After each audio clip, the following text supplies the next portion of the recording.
Welcome, everyone, to a very vampy episode of Raw Talkin' It, because it's going to be a little bit slower week this week. I'm Titus, aka Andrew. That's might be Joe, aka Joe. You're really, that energy is low today. Man, I was actually really trying not to laugh through the whole intro because of the pre-show stuff we were talking about. That stank eye was good. My goodness. Also, it's warm in here now. I fucking closed the door and all of a sudden it's like a billion degrees, but it's been fairly cool today. The wind is ridiculous. As you said that, our furnace kicked on. I had my furnace like when we're like up and stuff, like 68-ish is what I have the furnace set to. Our new furnace, I don't know exactly what the settings are. The house came with a Nest furnace. It seems to recognize when we walk past the thermostat that it needs to turn up the heat. It's set to like 64 or whatever during when we're not there right now, and then when we get to the house and we like walk back by the furnace or walk by the thermostat, it'll kick on and immediately push the heat to 70 because that's what we always would set it to. It's like it's learning what would get there and then we'd Well, you can also set it to detect your phone, and when your phone is in the vicinity. And as soon as it detects your phone is near it, it will kick on. We'll need to mess with that because we obviously don't have... The previous owners were nice enough to clear it. They said they wiped it of all the settings it had, set it back to default. But we also need to mess with it. They wired it to the wall wrong, and so I'm going to have to rewire the thermostat. How did they wire it wrong? So the Nest thermostats come with... So there's three parts, right? There's the thermostat itself. Please tell me you're explaining it to the audience and not me. I mean, I'm explaining it to whoever, but whatever. Because I have one. I'm giving context. There's three parts, right? There's the thermostat itself. There's like a wall faceplate. There's a base plate. And then there's a middle part where you wire into this like back plate that screws into the wall or whatever, and then you can click the thermostat into it or whatever. It's where the wires go for your furnace, your AC, your fan, whatever. Yeah, wire it into the back plate thing, and then you just click the thermostat into it. Yes. They wired directly into the thermostat. They didn't include that middle backplate. So there's a wall plate, and then there's the thermostat. And they just ran the wires straight into the back of the thermostat. How? I mean, I imagine... I haven't taken it off the wall all the way to see, but that's... The middle part is not there. Then it has to be a Gen 1 then. I don't think so, because there's... The other thing is it is very clearly... There is a spot for a backplate. Like, when you look at it, you can see that there should be a backplate there. The wall plate has a spot for it, and the thermostat itself, actually, you can just kind of pull it away from the wall, and the cords start coming with it. Because, for mine, I detach mine, and there's literally just a little socket there to plug into that base plate. There's no place that I can plug wires into my thermostat. I haven't looked at it closely. It looks like they took them through the back plate and went to the terminals directly or something, which is very strange. But thankfully, we know someone who has... I think they bought a Nest and they didn't end up using it or something. But anyways, long story short is they have that part, and so we should be able to just use it. Also, it's great, by the way. I'm very excited about it. Our thermostat isn't fancy, but it at least does a schedule, which we really like. They make this so easy. Here, I'll post an IRL what this thing looks like in my Discord. So if you want to follow the Twitch stream and then get in the Discord so you can talk with us about goofy shit, you can. This is the plate that it looks. This is the plate you're talking about, and it makes shit so easy to wire. It's amazing. Yeah, there's a spot for that. Yeah, that's what you're talking about. But they just aren't using it. That's crazy because, as I said, is the back of my Nest, at least for these owners made some very, very clever decisions in a lot of places, and they clearly had good taste in decorating and all these things. But then there are some things that it's like, where it's like they painted a room and just painted over the outlets. And it's like all you had to do was put masking tape over the outlet to not paint it. Like, why did you paint it? Or they had, like, several of the rooms had really nice, like, yeah, I think, you see there's 4 screws on the back? Yeah. I think they took that backmost plastic off. What or the something. fuck? I have to just look at it. What and we'll the just fuck? see. Why would you do that? It's very strange. Like, do they not understand how easy that backplate makes that? It's so I don't understand nice. either. There is wired internet in every single room, and this is a that's house from the 80s. Gorgeous. Sorry, I wish. except the one room Jaden's going to be using for his office. Every other room has wired internet access, and so like they probably did that. They were, according to what we know, they were in the house for 7 years. I doubt that more than 7 years ago somebody went to all the effort to put in wired internet in every room. No Not way. likely. And they did all these things that were very smart and very well done and very thorough and all this stuff. And then there are some things where it's like, were you drunk when you did this? Like, yes. Y'all. Actually, yes. And we can keep talking about this because I gotta go level up shit. So. And they like painted rooms weird. Take the beanstalk; it's faster. You're right. It is. They like painted rooms weird, where they clearly were not paying very much attention and got a lot of paint on the popcorn ceiling. It's like, yeah, luckily we didn't have that you're issue. bound, if you paint something yourself, you are bound to make that mistake a couple of times. Yeah, especially if you don't. Get it. Especially if you don't tape off. Yeah, and it's hard to tape a popcorn ceiling. Yes, it is. Usually, we tried and we were immediately like, "This is a mistake. We're not taping this ceiling." It's also a bitch to scrape off popcorn ceiling. Right, and so like. So what we ended up doing, right, is we rolled as close as we reasonably could, and then we used brushes to do the edges, which is like a normal thing to do. Yeah, that's pretty similar. That's what you do. That's pretty safe. But then there are a couple places where they clearly just either were using a big ass brush, or they just rolled it and they just went like this. There's at least one place where there was like a solid inch of color on the ceiling. That this weekend, one of my things I'm gonna do is we have some white paint. And I'm gonna paint fucking popcorn ceiling because of how bad they did. God, dude, that sounds awful. It's not. It's just, and the popcorn's really fragile, so I'm gonna have to be like, it's gonna be a whole thing. But I mean, while you're up there, man, just start scraping it off. Get a scraper and just. I mean, on one hand, I recognize that popcorn ceiling is annoying to deal with. On the other hand, I do think it looks nice. Oh, I do not. Like, I think popcorn ceiling looks gross. I mean, I don't know. I think textured ceiling is fine. I don't think popcorn. Like my downstairs has this like wavy texture that it's not all like a single solid color, and I like wouldn't that. want it in every room. They just overdid it in the 80s and 90s. It was everywhere. Popcorn was very 90s. Mm-hmm. But on the other hand, they also have like, there are some 90s touches in our house that I really like. Damn, you can just like rush this place. Oh yeah. That's what I plan to do. But no, it's weird. I don't hate popcorn ceiling by any means. I like it, especially in certain applications. I think it can look really nice. But at least I don't care for it. Having to go through and paint it all is gonna be a pain in the butt.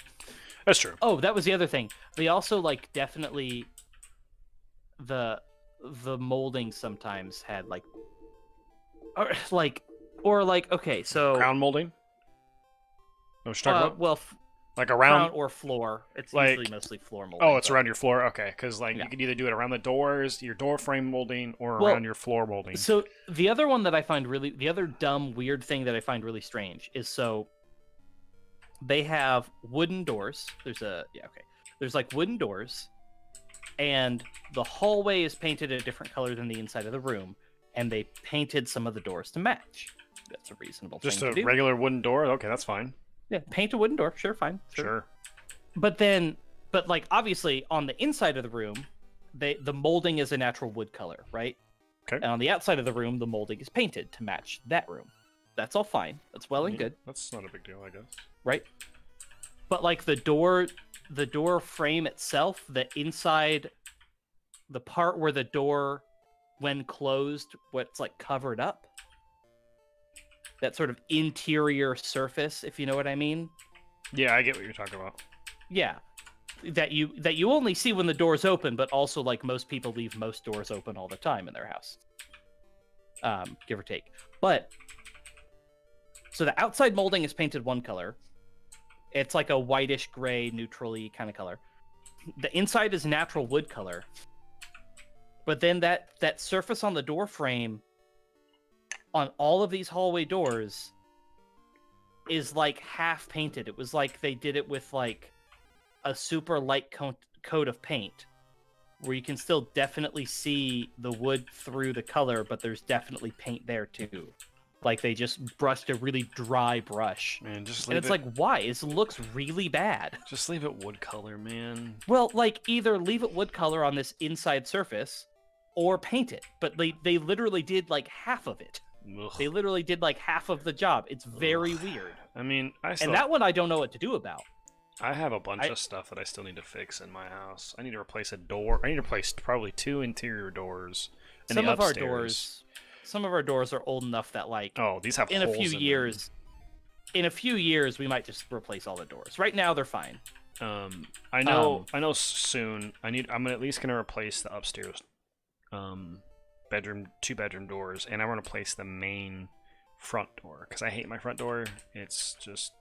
I've never paid much attention to it. Exactly. No one really does, unless you live here and you see it all the time. Yeah. Then I just want to replace it. Probably get like half frosted glass top, and then.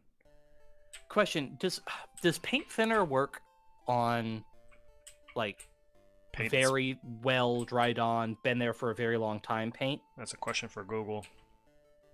Because I'm not sure. Man, this is the house portion of the podcast for those who's lucky enough or unfortunate enough to own a house. It sucks. There's always something you could be doing.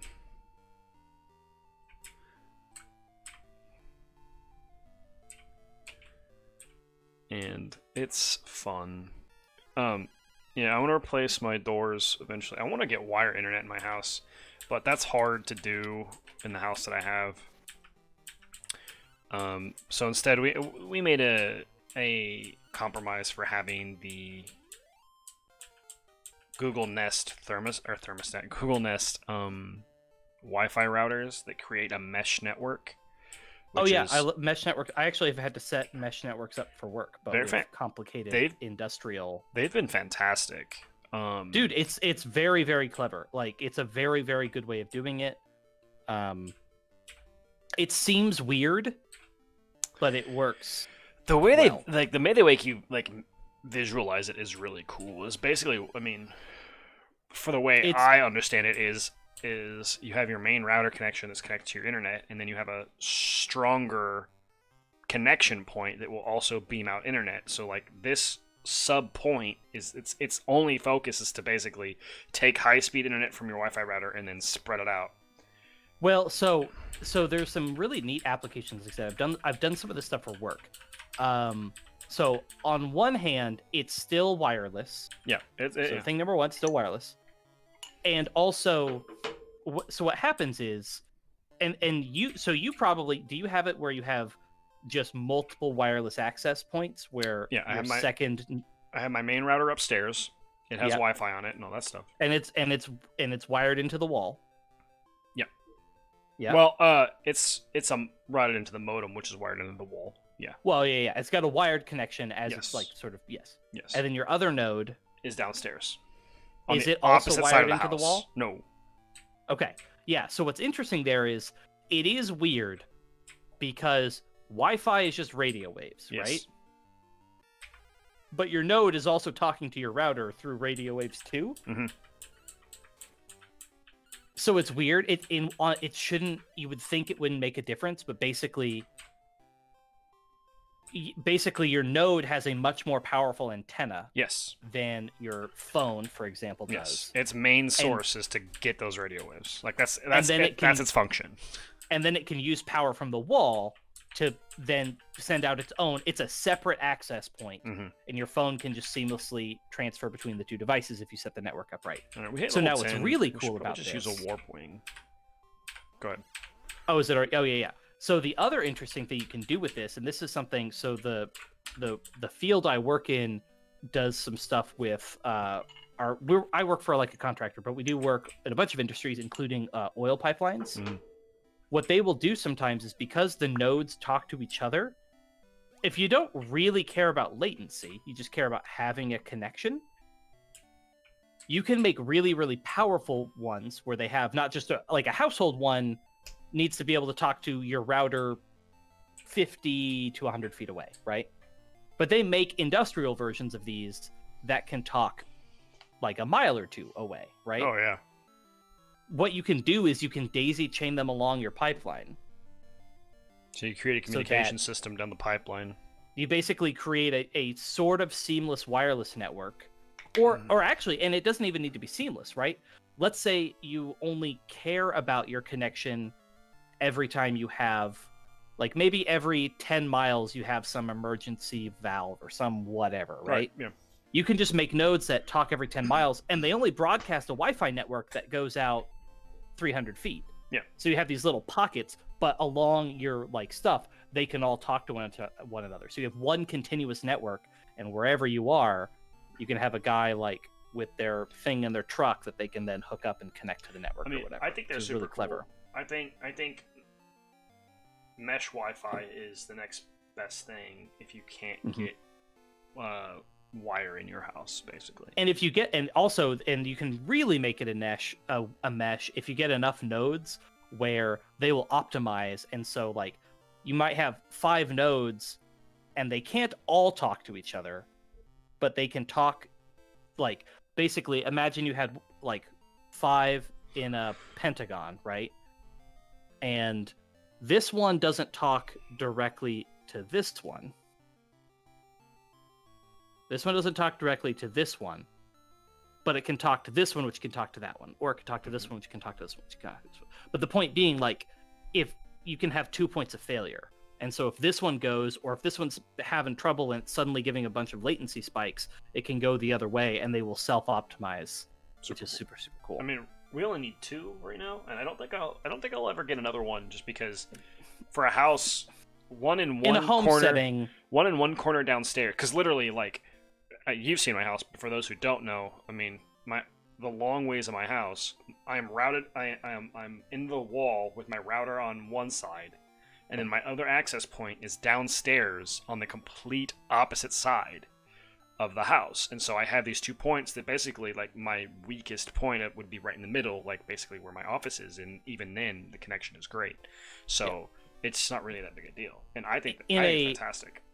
In a home setting, you would rarely need more than 2. I could see 3 if you had a really like if you had 3 stories, like if you had a basement very big and upstairs and a finished basement, then yes. Yeah. Or something like that. You could maybe need 3 and it could be useful. And then the other situation though would be like not necessarily industrial, but that like a large store, or like if you were running some type of office building, right? Your office building, you have Wi-Fi, but you have maybe a bunch of, it's big enough that like there are a bunch of cool ways to do it. Another thing would be like if you had a shop, like in your garage or something, you would want to play like music through something, or if you had like if you had a standalone office building, like a lot of people, especially if you live out in the country or whatever, you create a little at-home office that's basically a big shed kind of, but it's like finished. Yeah, it's just, okay. I mean, it's great. They're fantastic. You want to do some quick breeding? It's been the Wi-Fi portion of the podcast. Yeah, what do we got? So you should be breeding Metal Drac with Skullgon. But who's the big daddy? I need to look that up. I think it's gonna be Skullgon because he's a material, and you should be getting an Iceman. So you go Skullgon, Metal Drac, I believe. Let me confirm that.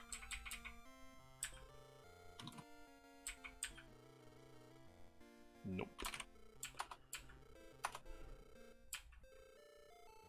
Oh no, I was wrong. It looks like Metal Drac is first.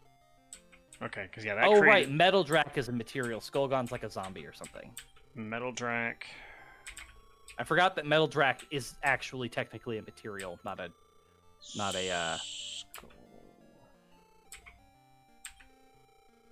Iceman +4. Yeah. Iceman +4. I don't like that it shows the P next to Skullgon. That must be a weird glitch or something. Yeah. As long as it says Iceman. Yeah, Iceman +4. Yeah, the P usually means pedigree, so I don't know why it's putting the P by the Skullgon, because you did Metal Drac first, but whatever. And then we have to breed this with Fireman or whatever. Yeah, so we'll need, I believe our Lava Man, according to my notes, is female. Yes. So we should need a male Iceman. Okay. Blah, blah, blah. And then we're going to breed those two together? Yeah, and that gets us Gold Golem, and then we just need to start working on the slime half of the equation. So we'll work on getting Gold Golem now, which is fine. Oh, whoops. Yeah. I accidentally hit the OK button to hatch it. Hopefully it's a male. Otherwise you're...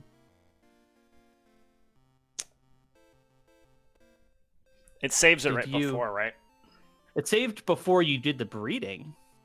Okay. Did it save... Or did he just say, do you want to hatch? And then you just hit yes, right? Yes, I accidentally hit yes.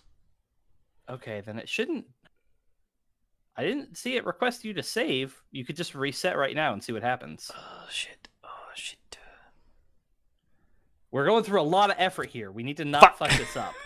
Fuck. That's what I get. I thought I was hitting B, and it wasn't, because I'm stupid, which is great. Well, yeah, it's because we're not... I hate to break it to you, but we are not playing this on a Game Boy Color. I wish. All right. Wait. Okay, yeah, so it took the Metal Drac out of your team. Oh, thank God. Okay. Okay. So is it an egg? Yeah, so you should talk to him, and your egg should just be in storage or whatever. Fuck that shit. We're gonna go over here. We're gonna go. Like, it's not on your team, so... I think we're fine. Little do we know, it just got lost in the void. Oh, God, I don't think so. That would be a very weird... That would be a very weird That would glitch. be very weird and dumb. Talkie. Iceman. Here, we got it. Talk to me, talkie. I agree. Yeah, fucking up is like what I do. Oh, perfect. It was a boy anyway. Hey, we got lucky as fuck. Okay. All right. Damn. Crazy. I would like you to, before you hatch it, like look at your inventory or whatever, and I would like you to double check that I have Lava Man correctly written. It is. It a absolutely is. Okay. Because I caught it and I was like, oh, hey, that's a chick. But it's a Lava Man. Which is funny. Because it's... And the other thing, so we might want to do some slime breeding now, too, and level a couple things up at once, Here, by the way. I will even check the Lava Man girl, level 21. Okay, cool. Hatch. Iceman. Oh my god. Oh, my hair. I need a haircut, but COVID, man. Fuck. Yeah. Oh, right. I was going to say something in the pre-show. For those who weren't in the pre-show, please go follow Twitch channel, www.twitch.tv/Titus2172. Thank you. So before I was in college, there was like this Camp Wildcat, I believe is what it was called. For those of you who don't know, good luck trying to find what fucking college we go to, because there's about 10 of them. That's the thing is a Wildcat. Dude, don't even. My high school also was the Wildcats, and we used our college's nice victory song or whatever. Oh, did you really? We used the same song. Our logo was the more stereotypical Bobcat version of a Wildcat, but like, yeah. That's funny. Anyways, we went to college. Camp Wildcat. And it was like this 5-day thing where you got to go and meet people and go to the dorms and stay in the dorms and do like team building activities and get to walk around the campus, so you have friends before you actually go to college. And they did a improv show for us And boy, was that something. It was like they had K-State's like theater improv thing come in. You said the thing. What? You said the name of the college. Oh, did I really? Yeah, you did. Oh shit. Fuck. Good luck finding out. There's several K's. There's 2, but it's fine. Anyway, they had them come in. They had the theater, whatever, come in and do some improv, and it was, boy, was it something. What the fuck was our It's not McCain, because that's the theater. The fuck is the thing? What's it called? The stadium? No. Nichols? Is it Nichols? That was the computer science / theater. What's building. the dance one though? There's a dance one. Yeah, well, but I think Nichols. Yeah, is what that was it was Nichols. because That that's was where Nichols. that's where my wife would go when she was doing her dance stuff. Anyway, the people out of there, all that stuff. Oh yeah, I guess they did know. I guess chat does know where I went to college. Yeah. Which is fine. It's It's really not that big a deal, I guess. Me. We should do real fast. We should also breed a slime or 2. No. No, because you want to level up. You want to level up things less. So let's knock this out now. So you only have to go do level up once, because we should already have the stuff for this. Do we? All right. Yeah. So just go to breeding, and we have a couple slimes. We should have a slime that's like very high plus. I think our Fang slime is already like +4 or something like that. Go to like the info I thought we got tab or rid of whatever. Fang Slime. So go to Hail at the top. He's number 1 top. And then go to the like tab or whatever. Hit A, hit info. We got a Spot Slime. So scroll to the right one. Okay, yeah. So now go down. We should see. We have a Snail Slime. Where's the pluses? Are they listed here? Yeah, Oh, there's the plus. Okay. We have a So Bubble see if we Slime. have any slime that's high plus. Do we? Wait, where's the plus? We might not. We might not. I thought we did though. Where's Scent? Plus it. Okay. No, I thought we got rid of Fang Slime for something else. We probably did, but I'm just looking. I thought Yeah, we no, had at we got least nothing. another. Zero Okay, slimes. So, do we have anything that's got a few pluses that we don't care about losing? No, we don't. Grizzly has a +1.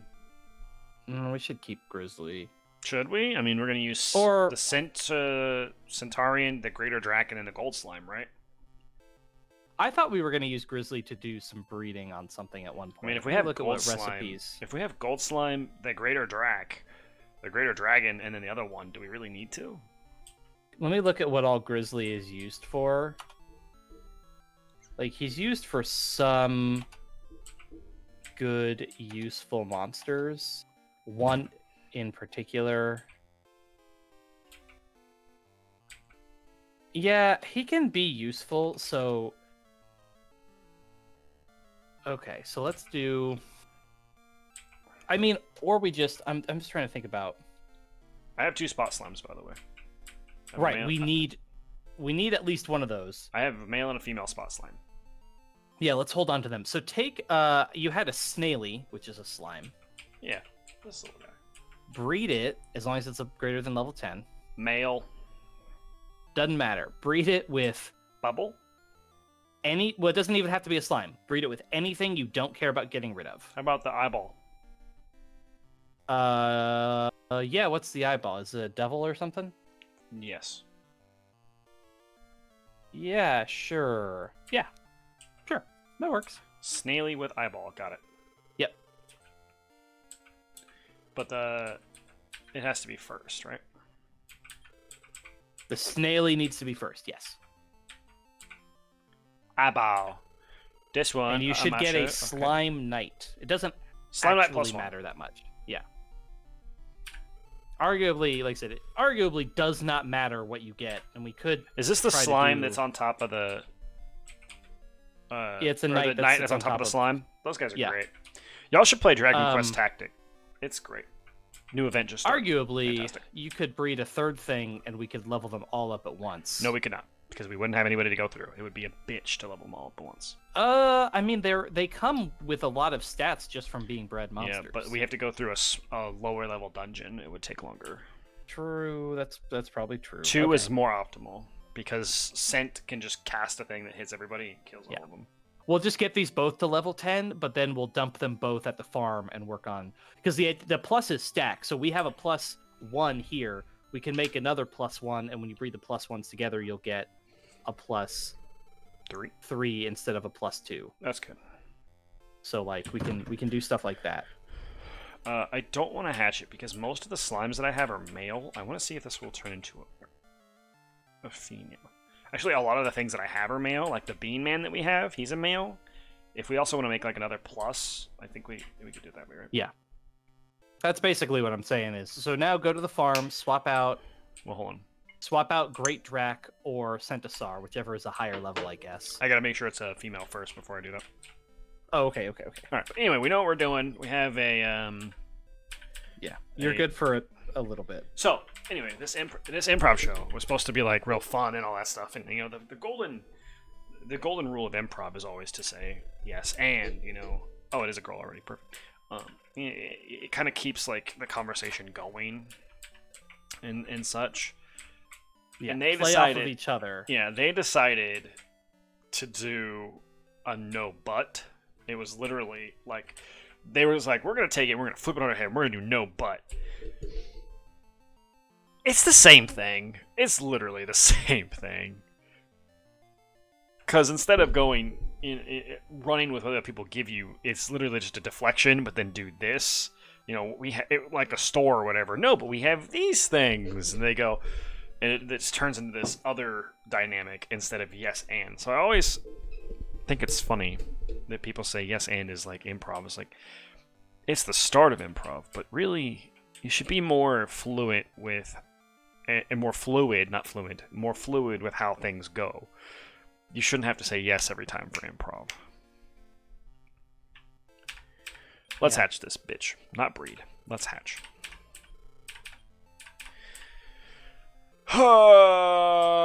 Also, if you guys want to, I just plugged it a second ago, but it's not an ad. I just love this game. If you guys want to play this game as well, there's a mobile version called Dragon Quest Tact, and I would highly recommend because it's fun. And the Dragon Quest 1 thing started, and if you really cared, you could do a re-roll and get like some of the best stuff in the game at the moment, so it's fine. My gotcha thing right now, Fire Emblem Heroes is doing their 4-year anniversary, so I'm all about that right now. Yeah. The 6-year anniversary of Dragon Ball Z Dokkan is about to come out in a couple months.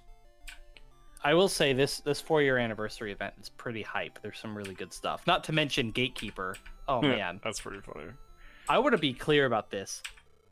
Gatekeeper got more votes than Edelgard got during maximum 3 houses hype. So here's the thing. I have seen that the thing that rallies the internet together more than anything else in the world is a goddamn meme. The internet will rally for a meme. It's insane. If we could rally for anything else, we would be unstoppable. But no, we gotta rally for memes. It's insanity. I love it. It's great. I think it's fantastic.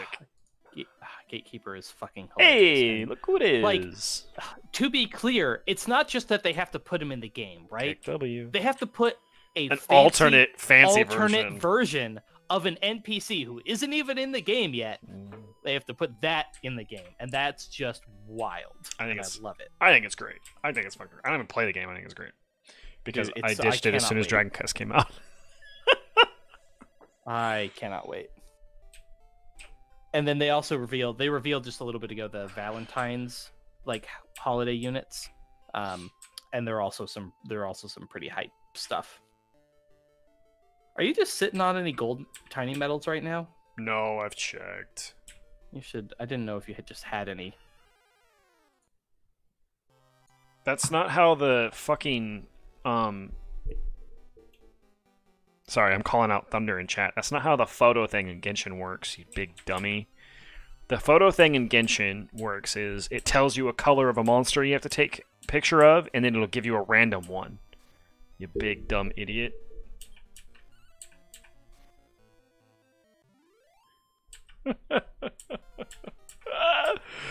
It's fine. It's fine. For people who find this later, I call them stupid because they hate on me too. It's fine. It's fine.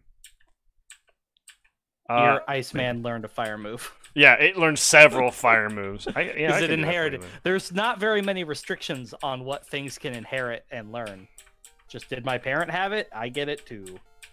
Thunder, do you want a new gacha to start? Because I have one for you.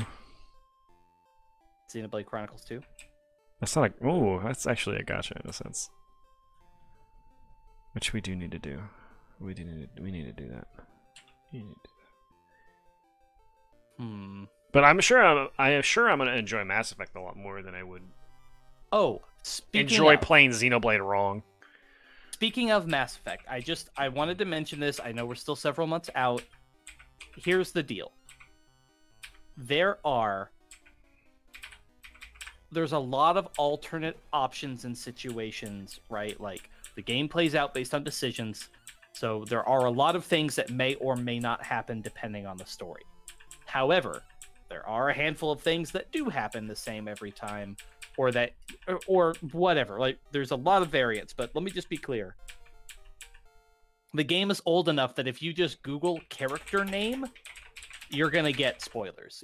It'll autocomplete all sorts of things. Now, the one thing I will tell you, if you Google some things, because of how Mass Effect 2 works. So first and foremost, almost every single character is technically optionally recruitable. You technically do not have to recruit a lot of the characters. That's thing number one.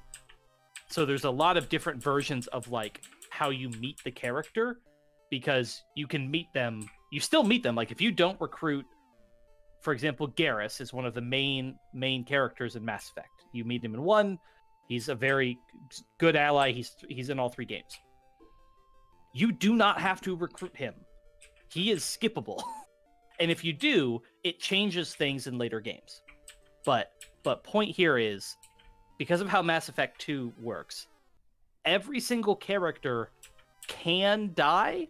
So if you ever Google a character name and you see like so-and-so death, they can die, possibly in multiple ways, in a lot of different situations.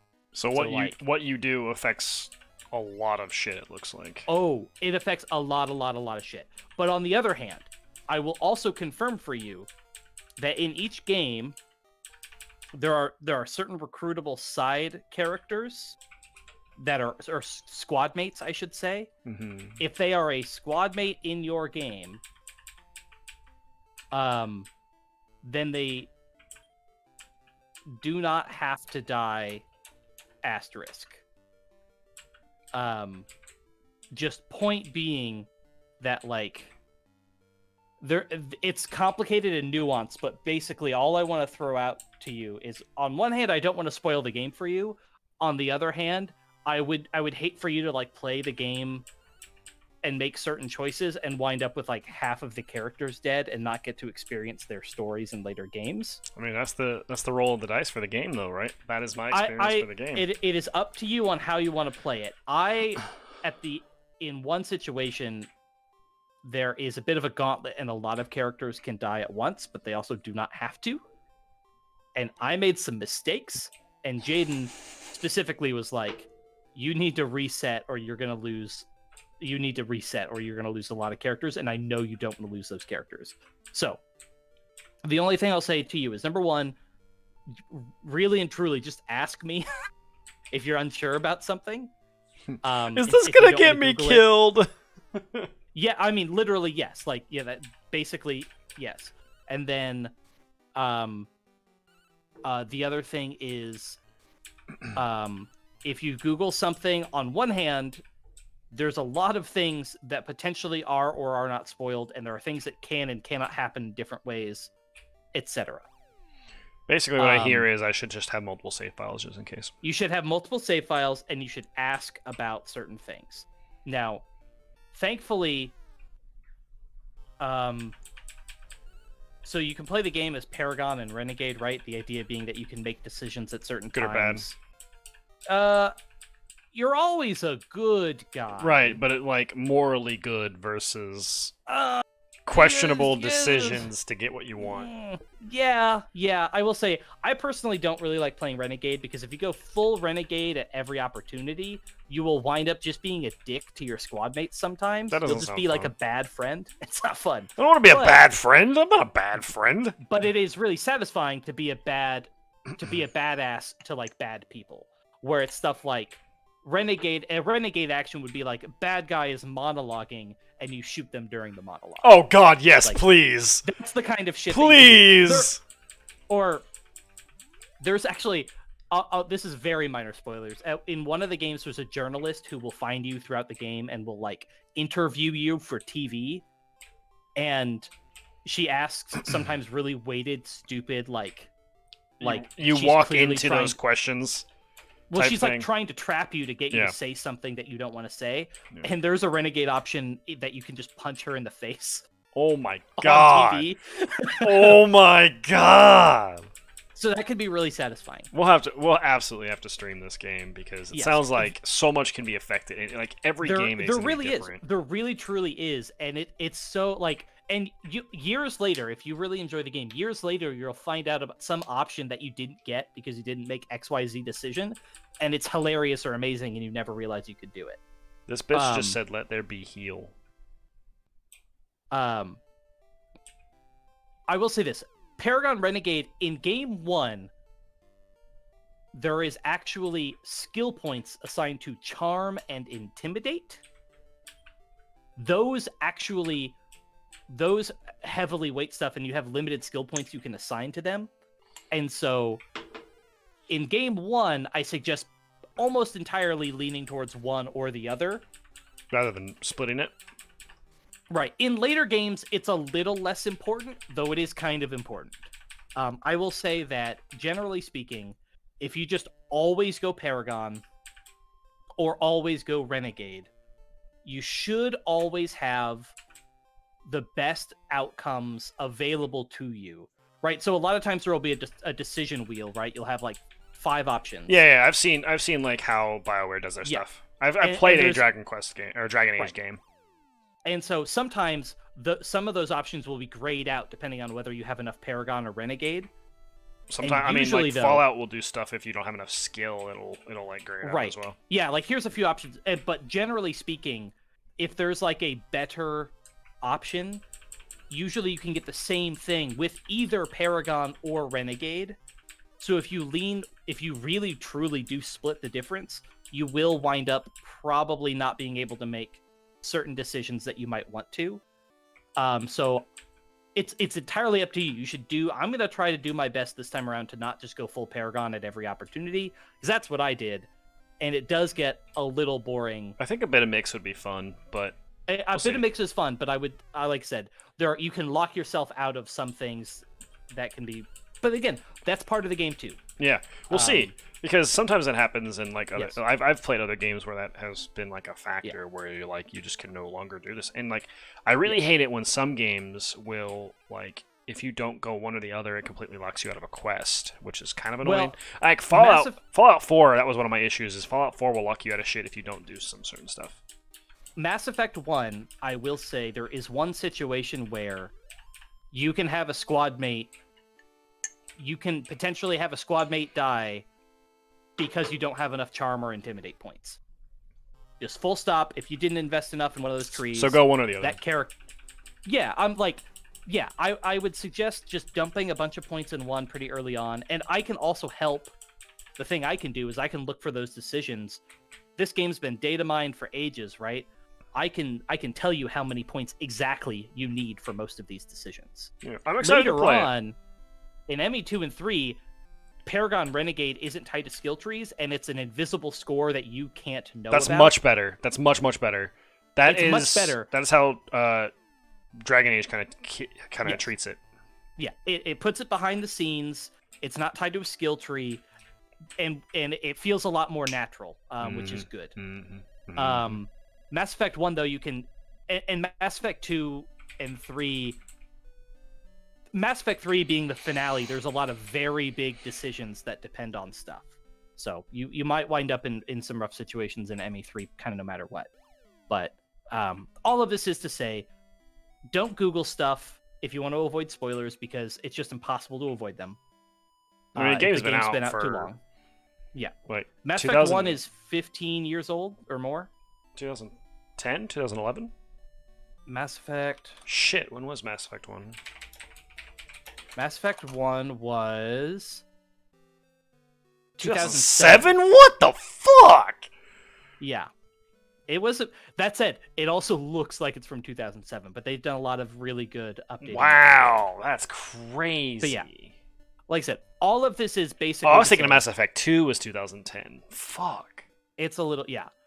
Like I said, all of this is to say, if you Google stuff, beware that just because it says so-and-so death does not mean that that is a guarantee. Or so-and-so blah, blah, blah. None of that means it's a guarantee. The other thing is, with one asterisk, everybody can live. With one asterisk. Okay, that's good to know. And I can help, like I said, I can help you. And I fully expect there to be a situation where you're either streaming and I'm with you, or you like text me and you're like, oh my god, I have this decision. What do I do? What do? Will I fuck up? Will I fuck this up if I make this decision, right? Let me tell you what, when our friend Matt played it, he made one decision that I think he ended up loading a different save, because he made a decision in one of the games, I won't say any more details than that, where it led to the death of the person he was romancing. Oh, shit. And I did that to myself in Dragon Age. In Dragon Age 2, I had to kill my romance partner. That's great. But in one of the Mass Effect games, again, I won't say which, but he did not see it coming. He thought he was fine. And then the character also, like, it happens, it's like you make a decision and then they immediately commit suicide. Oh my god! And he didn't know. He had no idea that's what was going to happen. That's so mean, but it's so funny. He had to watch it, and he was like, no. Oh, he was like freaking. I was there when it happened. He was so upset. He was upset. I've seen these games played because my roommate in college played them, and I've heard people talk so much about them. I own 2 and 3 on the PlayStation 3. I own them. You will love the world building. Oh my god. I really like the third person, or I guess kind of semi third person over the shoulder RPG shooters. I think RPG shooters are fun because it's a new unique aspect of playing an action RPG where like, I mean, Destiny is kind of like that, except Destiny was meh. Like, this actually has abilities and such. Like, in 2 or 3, you have, like, the black hole grenades. I can't remember which one it is. Like, that shit's cool. You have Biotic. Yeah, you have Singularity. I think you have that in 1, too. Or you can't. I'll talk about classes a little bit. The other thing I want to say is, I know that you're a little less on just, like, reading lore and reading the codex and all that stuff. Not everybody is. But I do encourage you to explore your environments, and in particular your hub worlds. One of the funniest things I've ever seen in a game is you can, in one of the hub areas, I can't remember which game it is, you'll notice movie trailers for a fictional movie. One sec. It has to be Iceman first. I'm looking now, but I'm guessing it has to be Iceman first. Well, I know, because I already did it. I know. That's why I'm hoping that's all that it is. Otherwise, I'm going to be very upset that we fucked it up. Whoa, it just says, seems like a new monster. It doesn't say anything else. So, okay. Weird, okay. Yeah, I'm excited to play them. I think they'll be fun, and I'm excited to stream them, especially because decisions and everybody's... This says Iceman, Lava Man in that order. Everyone's decisions can be different, so your game is not going to be exactly the same as somebody else's. No, absolutely. And I think that's really cool, especially from a streaming aspect. That's really, really cool because like people could play the game and then go, "I'm going to watch somebody else who made completely different decisions than I did." I will say the thing I was mentioning is you can see a poster on the wall for a fictional movie poster, and you can inspect the You can inspect. It's like a holographic ad, and you can inspect it, and it'll tell you, "Baby Gold Golem, we did it." So, for this, it doesn't you need matter. To bless it. Do we need to bless it? I guess you don't need to yet. We would need to bless the Spot Slime King, right? The Spot King, I guess. I was gonna suggest you just leave it in the egg, but you can go ahead and just hatch it. Well, I mean, we want to get to level 10. Yeah. We need to make another slime situation soon too. Anyways, the other thing I was gonna say was, you can inspect this holographic movie poster, and the game will be like, here are some of the highlights from the latest movie. It'll basically play for you like fictional voice lines from the movie. And this movie is the fucking funniest thing on the fucking planet. So there is a race of aliens in Mass Effect. Don't ruin it. This is just a race. If you don't, might not even notice it if you don't read the codex here, but there's a race of aliens where, and I'll say now, everybody has translators. They brush it off in the codex that like everybody has little ear translators and everybody can understand what everybody's saying, because it's not fun sci-fi if you have to deal with that situation. Mm-hmm. Do we need Bean Man for anything? No, we don't. Okay. So breed Bean Man, and it doesn't even have to be a slime. You can breed it with anything else. I'm getting a tree slime. I'm getting tree slime +2 if I do it this way. Okay. Yeah, that's fine. I mean, I'm basically just gonna try and get rid of like some of the shit we don't need by getting more pluses that way. Anyways, there's a race of aliens where when they talk, they don't have any sort of tonality to their voice. They use chemical pheromones for their like mood or tone. But the translators don't work on that. And so they have, as a matter of being polite to other races, they just say the tone of the language. Oh, God. And so they will be like, something joyfully or joyfully, yeah. I am happy to see you. Yeah. Or sarcastically, I don't know what you're talking about. And it's fucking hilarious. Anyways, the fake movie is a buddy cop where one of the cops is that thing, and the other one is like a tentacle jellyfish thing, and it's fucking hilarious. And I can't recommend enough. That's a gold golem? Apparently.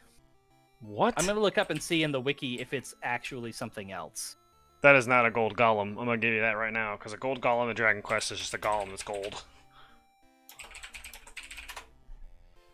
There's like gold, silver golems, there's regular golem. Yeah, gold golem is like legit just gold. That's weird. Dragon's Den. Yeah, I Dragon don't know why Quest, it looks like that. It looks like the,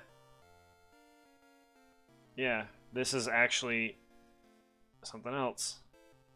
Yeah, I don't know why. In the, like, wiki, in the Dragon Quest Bestiary wiki or whatever, it doesn't really have any... It's like the Centaurian thing that we have, but it's just gold. Golem. When there is actual, like... It looks like it's a Dragon Quest V monster of some kind. Yeah, the wiki just sort of glosses over that it looks very different in Dragon Warrior Monsters. Mm-hmm. Yeah. Metallic gold. What is this? Dragon Quest V Monster Gallery. It calls it from Dragon Quest V. It calls it a gold golem. I don't think that's right at all, though. I wonder if it was like translated differently. I mean, it's a card as well. Like, there's a trading card for it. Yeah, I have no idea. Either way, okay, Dragon moving Quest on. V. That's crazy. Here, I'll link. I'll also like copy this picture and link it. Right. That's neat because from what I know, Gold Golem is not that. Yeah, I don't know what that is. I don't know what that is. Apparently, it is a Gold Golem, but it's like specifically Dragon Quest V only. But anyways, Mass Effect, I really can't wait for you to play it. I think you will enjoy it so much more than you even think you will. Oh, we can talk classes, because I'm curious what your gut reaction is going to be on the class system. I mean, I typically like to do more of the Magic Caster classes and such. But that's just me. So Mass Effect has 3 base classes: Soldier, Engineer, and Biotic, which are basically. I'm assuming Biotic is the mage then. Yeah. So in the Mass Effect universe, there is a weird energy field that you can create to manipulate the mass of objects. Okay. It's how FTL travel works. That's how the Mass Effect relays. They create tunnels of mass-free space so you can move instantaneously. The Mass Effect. And that's the opening card of the game literally tells you about the discovery of the Mass Effect. But some people, due to whether it's a biological ability or implants, have the ability to control these fields with their mind. They can create small fields like this. And so all the magic abilities are about manipulating gravity. So it'll be shooting out a little singularity, pulling something to you, pushing something away from you. Yeah, I like that. That's cool. That's very, very cool. So that's the sort of magic-y system. The rogue-ish system is all about technology. So it's things like breaking shields. It's things like hacking into computers. It's things like what have you, right? And a lot of Mass Effect revolves around building a party comp that has a little bit of every team. A little bit of every... And Soldier is using guns and being strong. And so there are a lot of situations where you specifically want to like have a little bit of every class with you, right? Mm-hmm. You want to have a hacker and you want to have a biotic and you want to have a soldier. But there's also mix and match classes. So there's a half biotic, half engineer. There's a half biotic, half soldier, and there's a half soldier, half engineer. And those are called... The soldier biotic is the Vanguard. The engineer biotic is the Sentinel. That's probably what I would do. Soldier, engineer, I can't remember. I would probably do the engineer biotic. That one is when I went soldier biotic Vanguard because in ME1 I accidentally okayed through the character collection or character creation screen or one of them, and I ended up accidentally selecting just plain old soldier. Which admittedly, in ME1, Soldier, the big thing it has is you can make your guns really, really good, and you can also use all of the guns. That's a lot of guns. So that was useful-ish, but like not obviously the best class I would have picked. Not the most exciting class to yes. replay. So Biotic in ME1 in the original game, you actually, every class could not even use other weapons. So, like, the soldier could use all the guns. You say that changed now, right? The biotic could only use pistols. You could not use ARs. You could not use sniper rifles. You could not use anything else, just pistols. And now what they did is they said everybody can use everything, but you still only get skill trees for certain ones. Oh, okay. So if you're a biotic, you're still only going to get a pistol skill tree. That's a better... compromise. I agree. I think that is a clever way to do it. I'm curious what they do for Soldier, though, since Soldier's whole thing was they got all 4 skill trees. Or I guess they still can have all the skill 4 trees, so it doesn't matter. Yeah. Anyways, my personal favorite was the Vanguard class because that is your biotic ability. The sort of signature ability that you have is called Charge, where you use your Mass Effect power to basically... slam yourself into a group of enemies where you basically lunge forward and do a shockwave around you, and the Vanguard is like ARs and shotguns. And so it's all about getting into combat and using powerful shotgun weapons to blow their face off. Yes, I really liked that gameplay. And between ME1 and 2, I think technically every game, but between ME1 and 2 you can also change your class. Okay, that's good to know. I can't remember if it lets you do it between 2 and 3 if you import. Holy crap, but this tree 1 and 2 slime it does. gained 5 levels because of the experience curve it has. Well, and I'm about to say he's a crap monster. Yeah, Vanguard's a lot of fun. The engineer in the later games gets like an autonomous drone that can help you in combat. That's nice.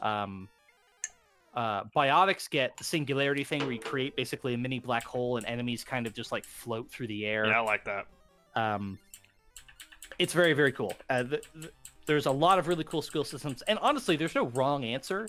The only other thing I'll say is ME1 really wants you to have some of every class in your party.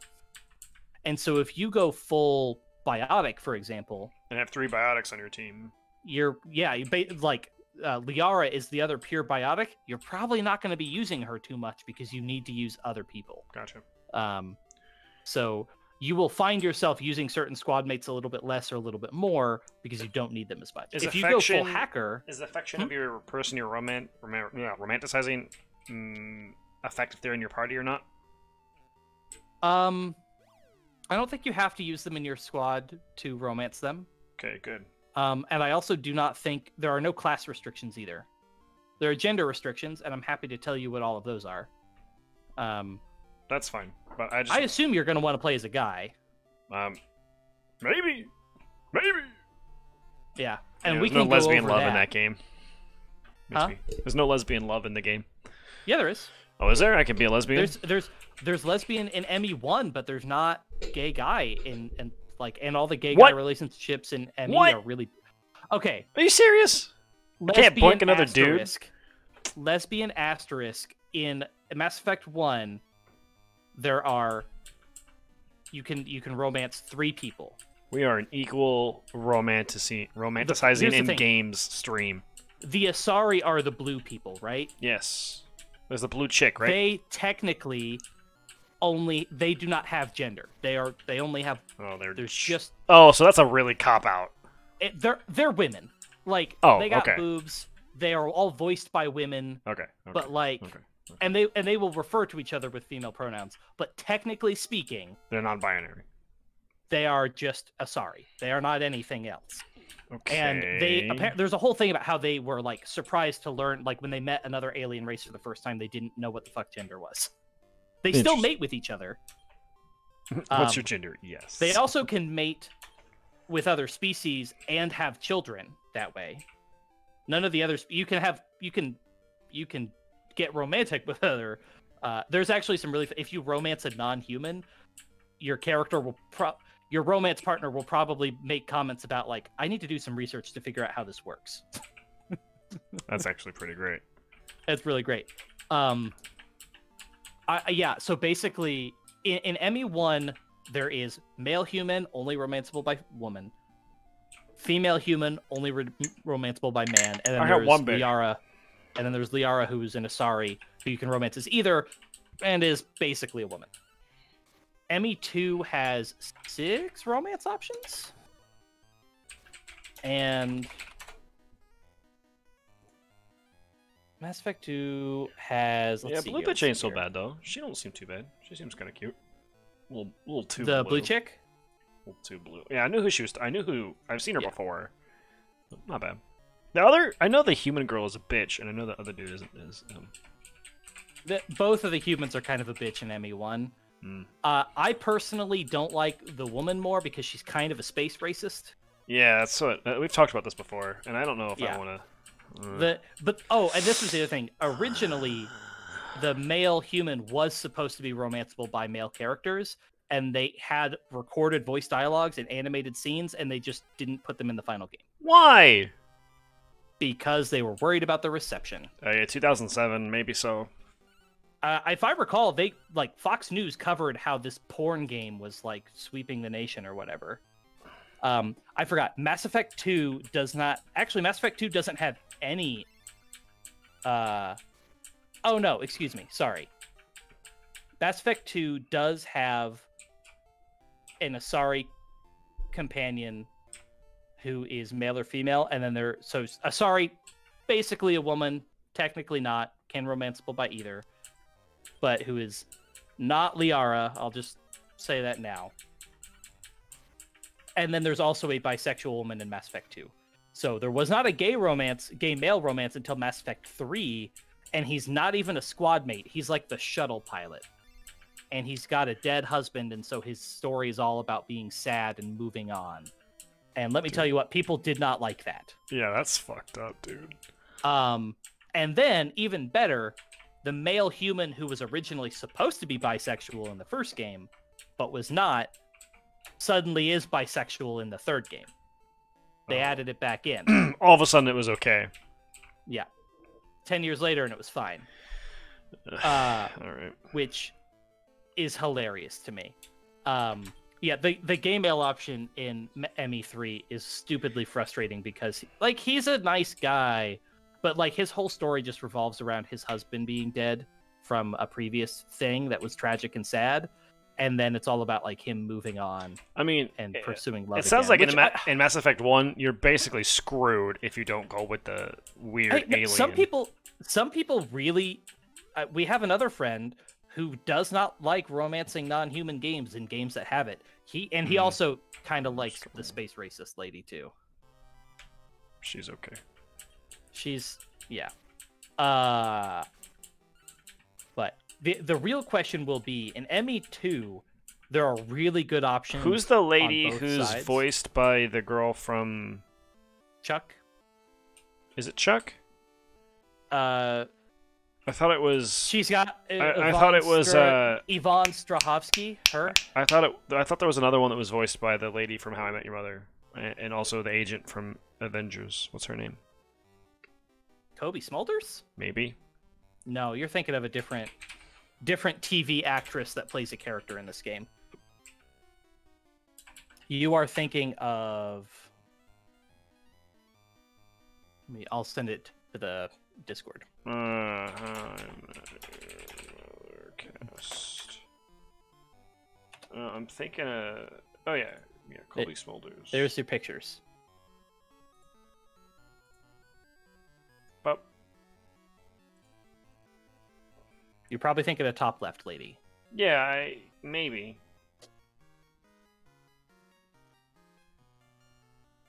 Yeah. Okay.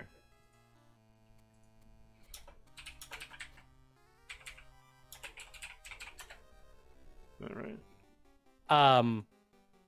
Anyways, she's like got an Australian accent and she's all sexy spy lady all the time. I didn't really like her very much. I was a male and I romanced the purple chick. My suspicion is that if you play as a guy, you'll romance Blue Lady, and the second game you'll romance. I don't know. Honestly, I could see you going for any of these. And then in the third game, I'm not gonna. Third game is just a little bit different. Guess we'll see. You'll have to. But if you play as a woman, you're gonna. If you play as a woman, you're gonna romance Garrus. I'll just tell you that now.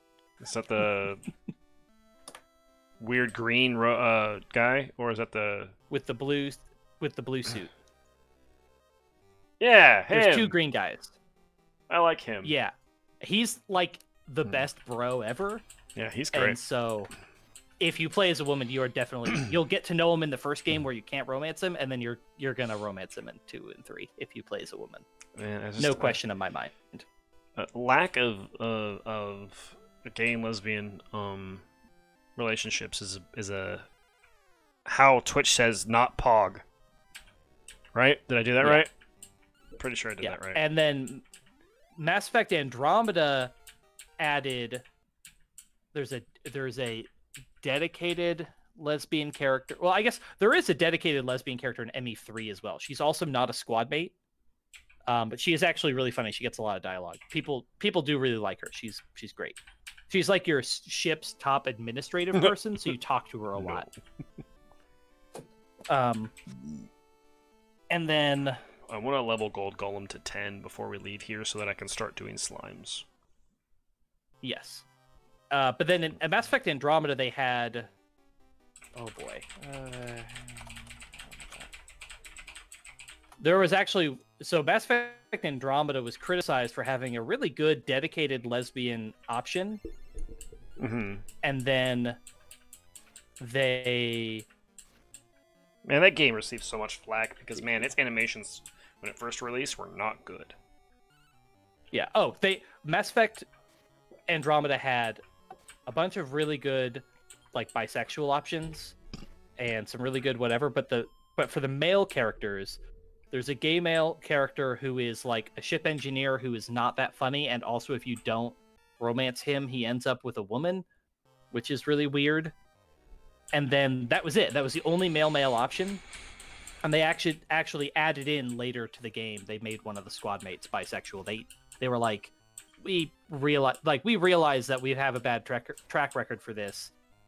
And he even makes comments as your squad mate that like maybe he is not heterosexual or whatever, and he still wasn't romanceable.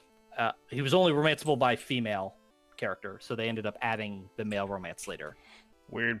Which was functionally identical, like same voice lines, same cutscenes. So that we don't out the model. We don't just bash our heads into the wall with Mass Effect. Did Dragon Age have lesbian options? Because I've only played the one game and it crashed on me, and I never finished it because it was such a crashy mess.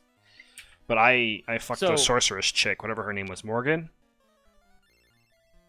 Fuck Morgan, I hate that bitch. I fucked the hell out of her. So she was hot. That's actually what's really weird. Dragon Age Origins, so the first one, has 4 romanceable characters. A straight male, a straight female, a bisexual male, and a bisexual female. Okay, so what the fuck? And when did Dragon Age 2? When did Dragon Age Origins even come out? I'm looking right now. 2009. Okay. So 2 years after Mass Effect. Yeah. Yep. What the fuck? And admittedly, the male option, he's kind of a douche. Most people I know had the hots for the straight male character. He's significantly a funnier and a more interesting character, but that's neither here nor there. Dragon Age 2 was 2011. Dragon Age 2 has 4 romanceable squad mates. There's a DLC guy, but I'm not going to count him. There are 4 romanceable characters in Dragon Age 2. All of them are bisexual, and you can also romance all of them in the same game. There are no penalties for having multiple romances in Dragon Age 2. Well, that's why Kitty likes Dragon Age 2, because she can have a harem, and it's of all genders. There's 2 guys and 2. There are 2 men and 2 women, and then Dragon Age Inquisition. Dragon Age Inquisition has, oh boy, 1, 2, 3, 4, 5, 6, 7, 8 options. There are 8 romance options in Inquisition. They are mostly straight. There's a male bisexual option. There's a female bisexual option. Oh, sorry, no, excuse me. There's 1 bisexual male, 1 bisexual female, 1 gay male, 1 gay female, and then 1, 2, 3 straight characters, 1 male, 1 female, and then that last of the straight characters is only romanceable. A couple of them have race restrictions. One of them will only romance humans and elves. One of them will only romance elves.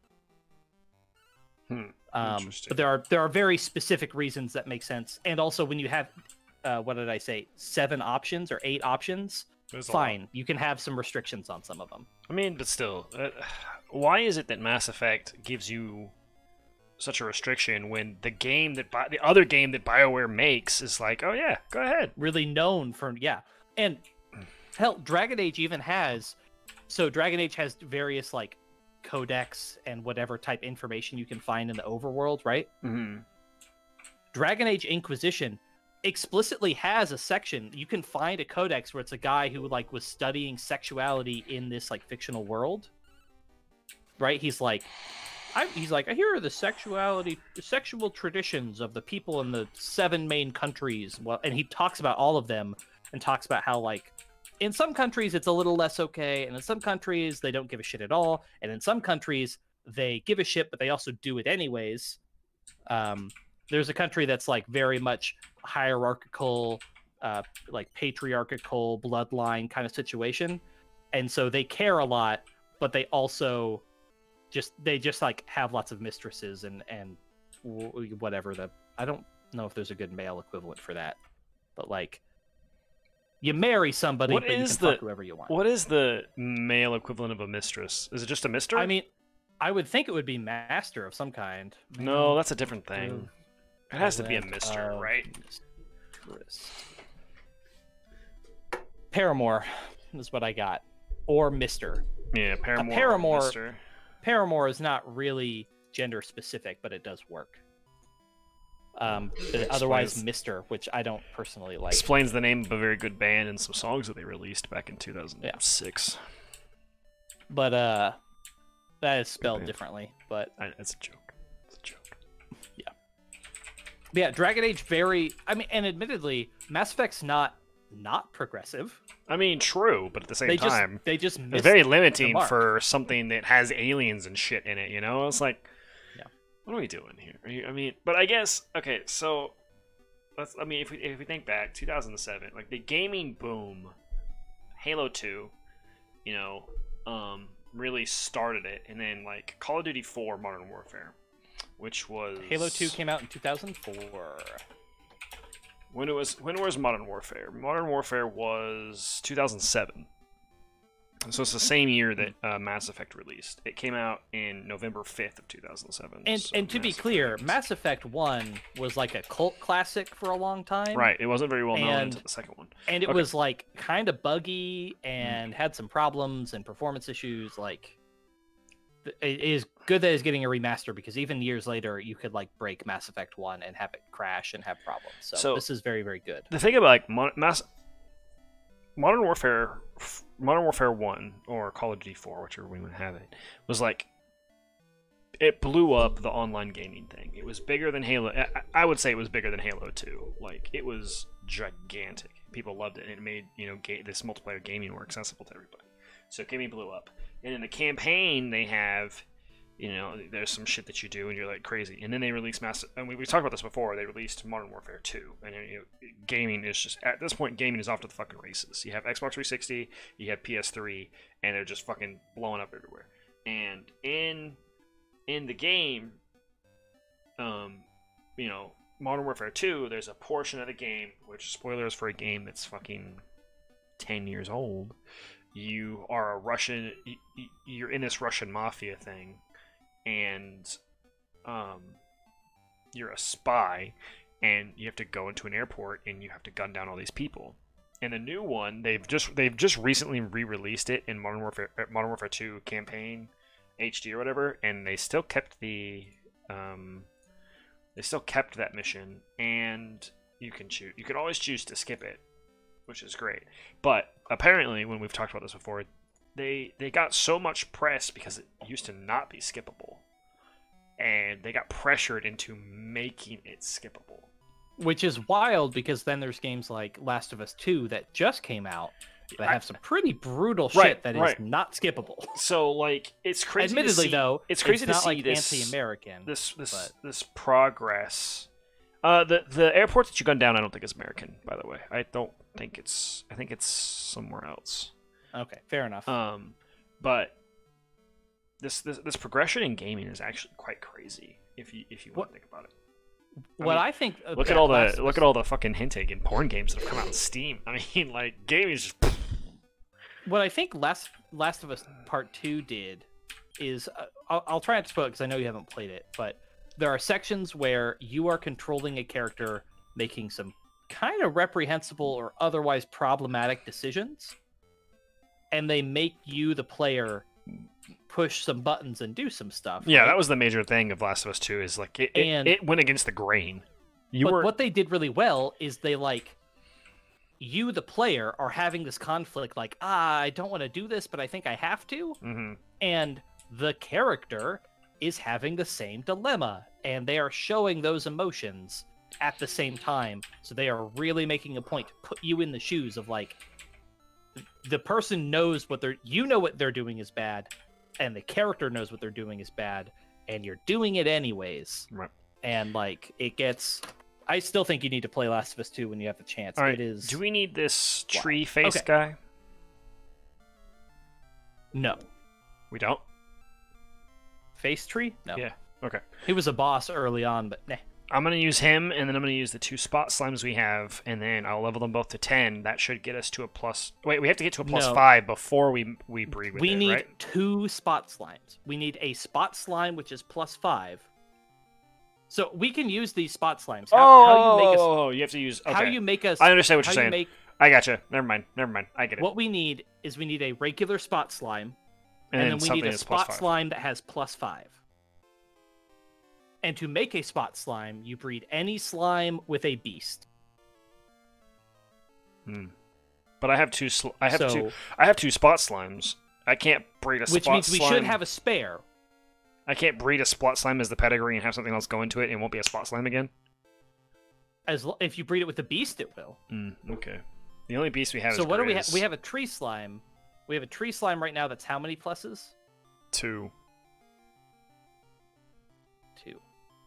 And did you make a spare thing that had pluses, or we just have those +2? No, we're just going into this one. Okay, so what we need to do is, number 1, breed the tree slime with basically anything else. That's what I'm doing with the face tree. Yeah. You'll actually get another tree slime out because you're breeding a slime and a plant. Yeah. So that works. You'll just get a new tree slime. And then what you should also do is we need to breed a beast of some kind. Or catch one. Well, but if we breed a beast, you'll have +3 now. If you make a beast that's a +1, if you breed the +3 and the +1, you'll get 3 + 1 + 1, and you'll get a +5. Oh, okay. So if you make a slime, and then if you make some type of beast monster, and then you breed the slime +3 and the beast +1, you should get out a spot slime +5. I mean, as I said, I have Grizz, but if we're going to use it for later... Well, we need to make any beast. So because that is a beast +1 that I have right this he's second. already a beast +1. Yes. Yeah, I mean, it wouldn't be the worst idea to just get rid of it. Check your... So I guess if we're going to do that, then let's check the gender compared to the grizzly. I'm going to check what I have right now. So yeah, so check grizzly's gender. Dragon, I have the Goopy Boy, I have the Spot, and check what the level of the 2 spot slimes are. Make sure they're both level 10 already. Yeah, they are. Yeah, the only beast we have is Grizz, and he's a +1. He's a +1 already. Okay, so you just need to make sure whatever you just hatched is male, because your grizzly is female. Yep. So I didn't hatch it just yet, so I can go bless it. All right. Anyway, we'll go do that. And you just made a new tree slime, right? Yep. You made a tree slime +3. What the hell? Why did I do that? That was weird. And so you need this to be male. Ooh, where did we leave off in Zelda Randomizer? I can't remember. Shit, man, I don't know. Oh, I have not been internalizing the randomizer as well. I think we just did a temple. We did some of a temple. We did some of the. Oh, didn't we do a bunch of the Gerudo stuff last time? No, we did some of the. We did the fire temple. Oh, that's right. We did some of the fire temple. And we still That's didn't get right. the key that we needed. Right. Okay. Yeah. So Grizzly's already the good level, so you just have to level the tree slime.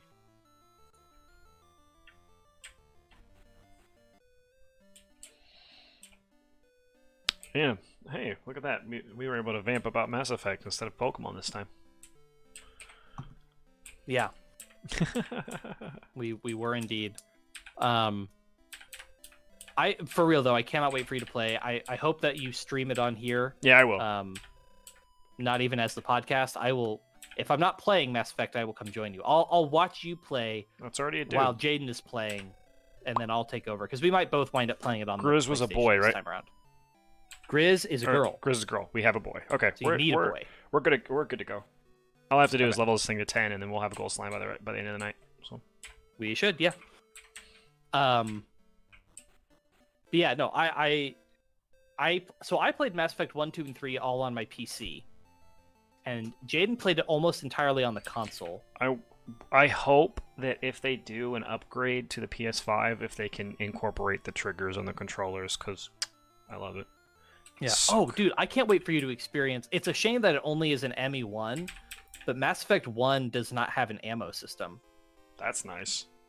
Mass Effect 1 just has what they call, you just have heat. You have your gun overheats. Yeah, heat's fine. I'm fine with that.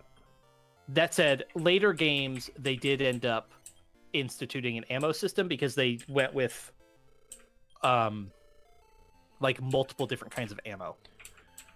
Oh, so okay. Yeah, okay. They did the like you have regular ammo and then you have incendiary ammo and then you have yada yada yada. Yeah. Which I thought the heat system was cooler and it was more fun, but they give you plenty of ammo. You're rarely out.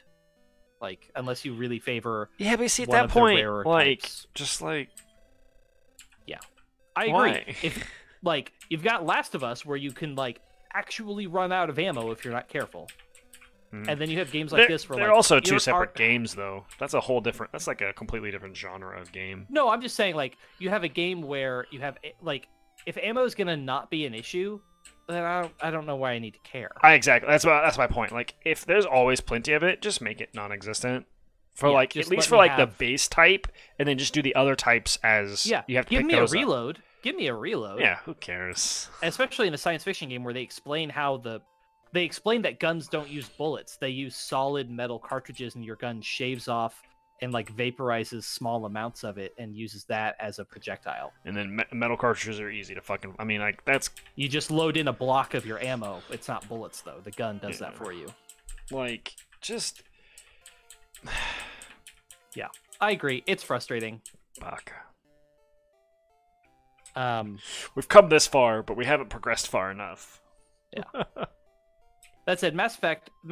Oh shit! 2 and 3 have plenty of other stuff going for them. I totally forgot a game that comes out in 4 days. What? Don't worry about it. Game's not for you. Oh, okay. I know what it is now. Not for you. But no, I genuinely think that you're going to love Mass Effect. I think you are going to fall in love with it. I certainly hope you do. We can't. There's going to be problems. There's definitely going to be some jank, and you're just going to have to be okay with some of the jank. I mean, Mass Effect 1, 2007. Yeah, that's fine. You're also going to have to be okay with the fact that you might sit down to play for a couple hours one evening and literally not shoot a single bullet. That's less okay. You will be talking to characters and getting to know them, and depends on if it's say about this, that, or the other. Depends on if they make it interesting enough. I mean, in my Mass Effect 1, maybe a little less, but Mass Effect 1 also has a little bit less of it because there's like less squad mates. Mass Effect 1, let me count up the number of squad mates. Because like Rune Factory, some of the stuff is like every single day going and talking to people, and what they usually have to say is useless. But for sometimes they say actual stuff. So like, how it usually works in Mass Effect. In Mass Effect, how it tips is, generally speaking, the characters will have new things to say after story missions, after character-specific side quests, because they all have loyalty missions in 2 and 3. Mass Effect 1 didn't have loyalty missions, but Mass Effect 2 has loyalty missions, which are per character. So they'll have new things to say after those, they'll have new things to say after story missions, and then every now and then they'll have a random new thing to talk about. Sometimes after a story mission, they'll have a lot of new things to say. And the other thing is that during missions, you're going to have running and gunning sections, and you're also going to have talk to character sections. There's also a very big hub world that is fun to explore and has lots of cool things, and you will find side quests that way. So that is a thing you will do. Like, it is worthwhile to run around and just talk to people, because you never know when you might find a really cool, interesting side quest. And sometimes that side quest is like, talk to person A, run over here, talk to person B, run over there, hack a computer, make a decision, and then turn in your quest to whoever you side with. Fetch quest! Like, not every quest involves killing bad guys. That's fine. So that's very RPG-like, so that's fine. Yeah, there's collection, like regular JRPGs and things have collection quests, and they have... For the most part, like, sitting through hours of story, and it's not even a major story moment, that shit can get old. Most of the story moments are pretty major. Okay, then but that's like fine. I will say, but like long story missions tend to be like several hour, like I'm going to go to this special planet and do the story mission. You're going to be on a planet for a couple hours usually. Okay, that's not so. There's also lots of galaxy exploring. There's a whole thing where there's the galaxy map where you literally fly around solar systems and scan planets. And in the later games, the scanning planets is more about finding resources. In the earlier games, there's some resource gathering, but there's also like you scan a planet, and in addition to just finding, you'll find some material that you want to get or whatever. Oh, You'll okay. scan a planet and you'll find a distress beacon, and so you'll land on the planet and go do the distress beacon, and there'll be a little running, gunning, shooting mission in there. So, according to How Long to Beat, Mass Effect 1, like, doing a completionist run through is like only 47 hours. Yeah, which is to say, That's really not so not bad. a short game, No, not a short but game. it's not JRPG long. It's not 150 hours for Persona 5 Royal. That's it. The main story is apparently completionist- only 18 hours. So Yeah, that makes sense. Mass Effect 1 only probably has 7 or 8 story missions. and that doesn't include the two DLCs. Well, is Mass fine. Effect 1 only has one DLC, sadly, which is a story DLC. The other DLC was the one that got corrupted that I Yeah. talked about. Yeah. On the squad mate situation, Mass Effect 1 has 6 squad mates.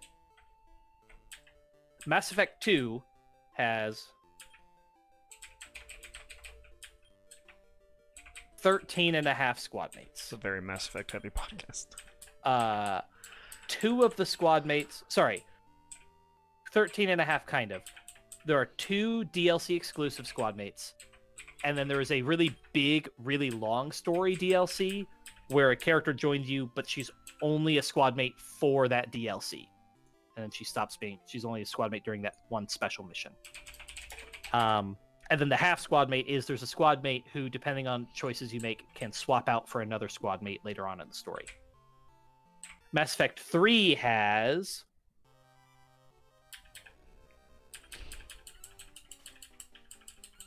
17 squad mates, kind of. That's too many. One of them is DLC exclusive.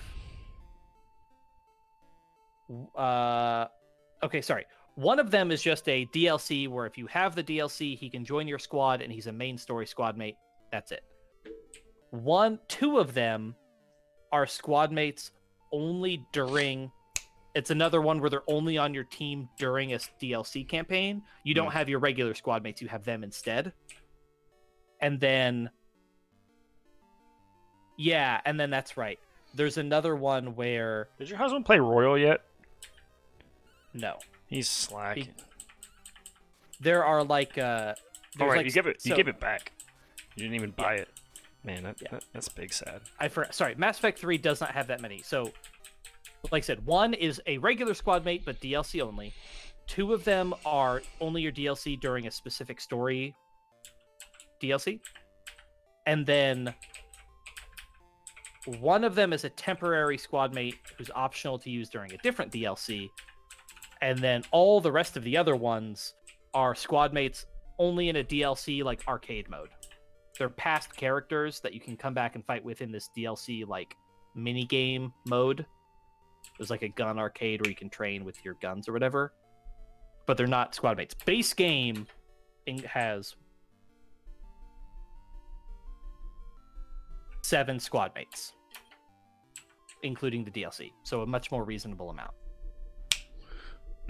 For all intents and purposes, Mass Effect 3 has 7 squad mates. Okay, that's not so bad. Regardless, they're not going to be like insanely long. I don't know if we'll do completionist runs or not, but we'll do most of the extras and stuff. I would say that you should attempt to do most side quests. You should make sure that you recruit every character every time. Yeah, this says, For like I said, Mass Effect 1, main plus extras is 30 hours, completionist is 47. Yeah, I could look like I at said, like you Mass want, Effect 2 and such, but Mass Effect, that'll be very much you'll get out what you put in. Like, I do if you don't want to do see- every single side mission, I wouldn't blame you at all. I think that there's a lot of little ones that it's just no big deal if you don't do. But there's also plenty of the side quests have really interesting world building and lore implications, and some of them are just fucking like funny. I mean, or I guess fun. it's not much. I played Yeast Lacrimosa of Dana, and I didn't feel like it was that long of a game, and it's really not. The main plus the extras in the game are 50 hours, and that's an action JRPG. It took me a long time to beat Mass Effect because I was only playing when I played the Mass Effect games. I was only playing a few hours a week because I was still long distance with Jaden, and so on the weekends I couldn't play. And then a lot of the nights we would play League of Legends together. And so I was only playing like 1 or 2 nights a week for like maybe 2 or 3 hours. And I was also like reading all of the codex and going really ham on doing as much of the stuff as possible. Yeah. Which I am a little bit compulsive in that way, but I probably will be a little bit better about it this time around. The only game that really made me do, because most of the time I ignore that, because it's like it's a lot of time investment and such when I don't have that much time. The only game that made me sit there and do that was Horizon Zero Dawn, because fuck, they know how to tell a story. I will say, in ME 2 and 3, I think there are some implications for not doing basically your final outcome. There's sort of like a well, ME2 involves, there's a bunch of side quests to upgrade your ship, and at the end, depending on certain upgrades that you have, good or bad things can happen because you do or don't have certain upgrades. So there are some side quests, and I think you can find out there, generally speaking, there are like checklists for like, here are the main side quests you definitely want to make sure and do if you're trying to have the best possible ending, basically. Okay. Which is to say, no accidental character deaths. All right. It is possible in ME2 to kill every single character in one run, if you're determined to. Oh, so you're going to do Tree Slime and then Grizzly. And it should tell you that you're going to get a Spot Slime plus 5. That's +4. It's only +4? Mm-hmm. Tree Slime's plus... So I need to breed it with something else first. Breed it with... I'm curious what happens if you breed it with something else, if it still tells you +4. Because maybe only the pluses from the pedigree carry over?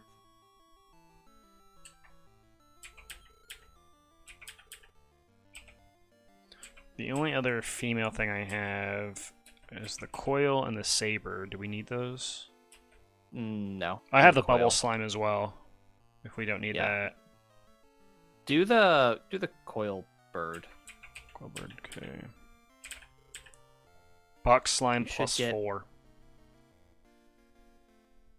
You're still getting a... Wait, with the coil bird? Box slime? Mm-hmm. Coil bird's a material? Yes. I thought coil bird was a bird. Either way, I can make a Nope, +5 +5 next. Yeah. Yeah, just do this, I guess.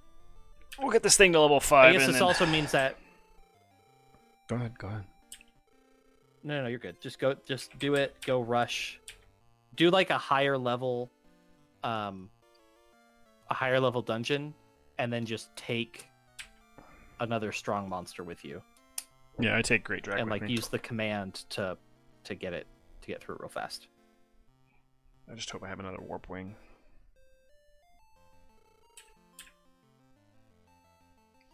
I need to see. It needs to be a male though, because I have to breed it with Grizz still, yeah. Grizz, so we gotta go do that real quick. I could have sworn pluses stacked like that. Apparently they don't. I don't understand. Apparently oh they well. do not. Oh man. Still 20 days for Persona 5 Strikers, which is big sad. Apparently that game can really take a while too. I mean, that doesn't surprise me at all. It's Atlas, it's Persona. Oh, I need to do Age of Calamities as well. Fuck. Yeah, you do. Fuck. I don't have enough time in the day. Yeah, I'm gonna do. I'm still working on Bravely Default. I officially have every class now. Nice. Every job, so I should just be able to rush through the ending now fairly quickly. I'll see if there's... I'm pretty sure I'm like 15 or 20 levels over what I need to be even to beat the game. Like every fight's kind of easy now. Bravely Default 2 comes out in what, 18 days? 16 days? End of the month. I think it comes out the week after we move. Damn. That's coming up soon. That's coming up too. Yeah, that's Oh my God, the box 2 weeks art from is tomorrow. So fucking cute.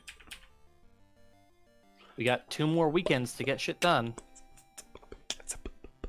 We actually have officially started. We've moved most of our boxes. We still need to pack a couple more, but we've moved most of our boxes at this point, and we have officially started to unpack things that we can. Oh, like you've moved them over there as you've gone over there, just like some small. Yeah, things every time we there? go, we just take a few boxes. Yeah, that's Our that's goal a is good to idea. have it so that the movers only have to bring the furniture. Big shit. Yeah. That That's said, good. we don't know what we're gonna do with our black couch. Which one? Because the one that's in the upstairs, the black one. Because I don't think we have a place for 2 couches in our new place. The blacks. Oh, is that the one with the? Oh, that's in the game room. Yes. We do not have. We just don't have a spot for a second couch because our main living area is really big, and we're expanding that couch. We bought. Oh yeah, It you was a bought a sectional- module like type couch. Yeah, we bought a sectional, and we only bought one piece of it, and now we're buying the other pieces. So it's going to be considerably bigger, which is going to be great. Oh right, you're not turning your downstairs into an entertainment type area. You're just doing a Home gym. home gym. Home area. gym and dog So stuff. You really only need the one couch. Yeah. Now the second TV is going in the home gym. That's fine. That's a good idea. Which- not the good that TV. is how- the That is how I'm. Yeah, the bad TV. Right Okay. now, our good couch is paired with our older TV, and our bad couch is with our good TV. So we're gonna swap that. Mhm. So we're gonna have all our consoles are gonna be in the same. All our consoles are gonna be with our good TV now, but our bad TV is gonna go in the home gym. And what I would like to do is I'd like to make sure there's a Switch dock down there, so I can play Switch games while I'm working out. Yeah, it's a good idea. And what I specifically, so I'm starting a project. I'll talk about this a little bit. My 2021 project that I would like to start, and this is going to probably take most of the year.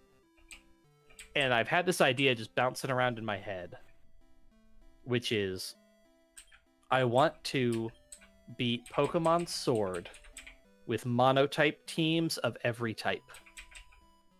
Oh yeah, we talked about this. And I worked with my coworker, who is now not my coworker anymore. Big sad. Yeah, that's a whole separate thing. But he helped me put together teams for every type. I went through I literally looked up the Pokedex that's available in Pokemon Sword. And then I pulled that online, I pasted it into Excel, removed duplicates because the DLC Pokedexes list duplicates. Like if Pidgey is in the main place and also the DLC place, Pidgey shows up twice. So I removed all the duplicates. And then I made sure to have the type information, and then I made it so I could filter by type, and I just went through and constructed teams for every single type. And I tried to not include, for the most part, Pokemon I'd used before or very recently. And I made sure that every team is at least mostly, or is always has, ooh, they're immune to ice. Yep, looks that way. At least Box Slime is tanky. But yeah, I removed. I constructed a team for every single type, and I have it open. I will read off the teams because I want your opinions. Hey, look, we got back to the Pokemon part of the podcast. We got back to Pokemon. It's because Anyway. we ran long because we couldn't do that one breeding thing we thought. Okay, so to keep on track, let me know if you're getting rid of that couch, because if you're actually getting rid of it, I will pay you and take it. we are probably getting rid of it, and if you would like it, we can probably make that happen. Okay, I will talk with the wife after this and see what happens, and then we will go from there. Okay, I will let the husband know. Perfect. And we will talk about it. But yeah, genuinely, it's in good shape. It's not the best couch in the world. Right, but it's But, better like- than our couch that's falling apart. Yeah, it's yeah. The biggest problem is it is IKEA and it does come apart kind of. It's gonna be a bit of a pain to get it out of that room, but we'll figure it out. Oh yeah, I have to figure out how 'Cause- to move it too. Because we brought it in, yeah. I'll 'cause we talk to brought her. it in She as- might not want to even do that because she might just want to. If we're gonna spend money, we're gonna just end up spending money on something that we already want or like that we go pick out rather than another like couch that people are getting rid of type thing. So we'll see. On the other hand, yeah, well, I'll talk to the husband about it. We'll see. All right.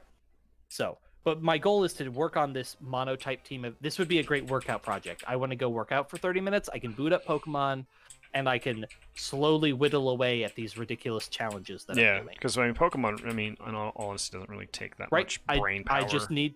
Nope, doesn't take brain power. Should be easy as shit, but it'll be entertaining enough, and it'll keep me working out. So, without further ado, here are the teams. I'm just going to go through them in the order I have them, which is what was listed on like the type chart thing.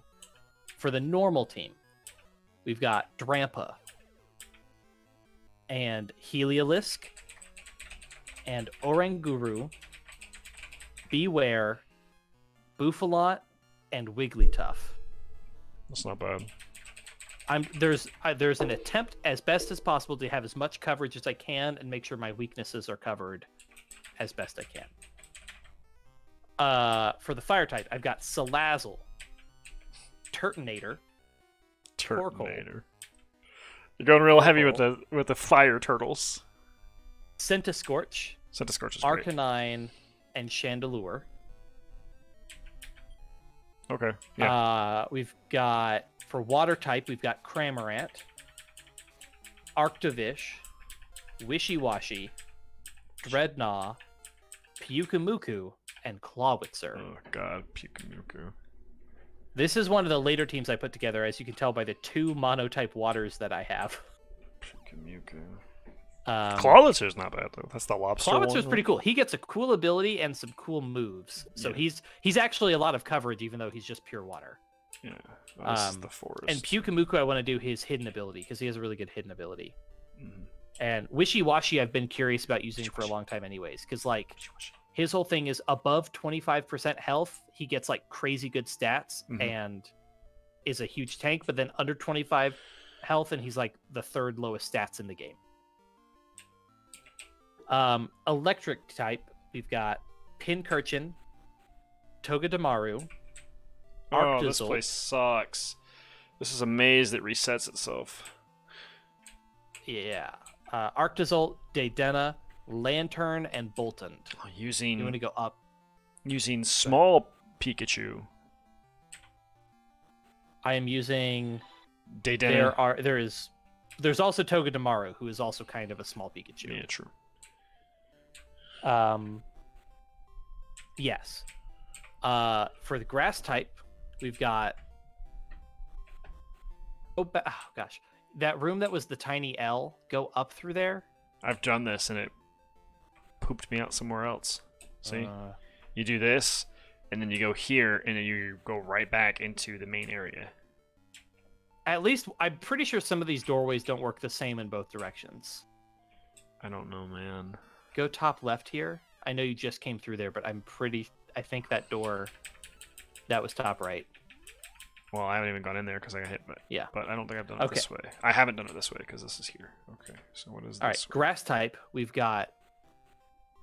Oh yeah, this is the main room you want. Out this it. fork I'm here. out.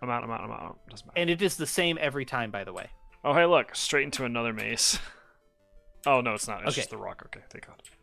Grass type. We've got Lilligant, Lilligant's not bad. Delmise, Serena, Appleton, Appleton's great.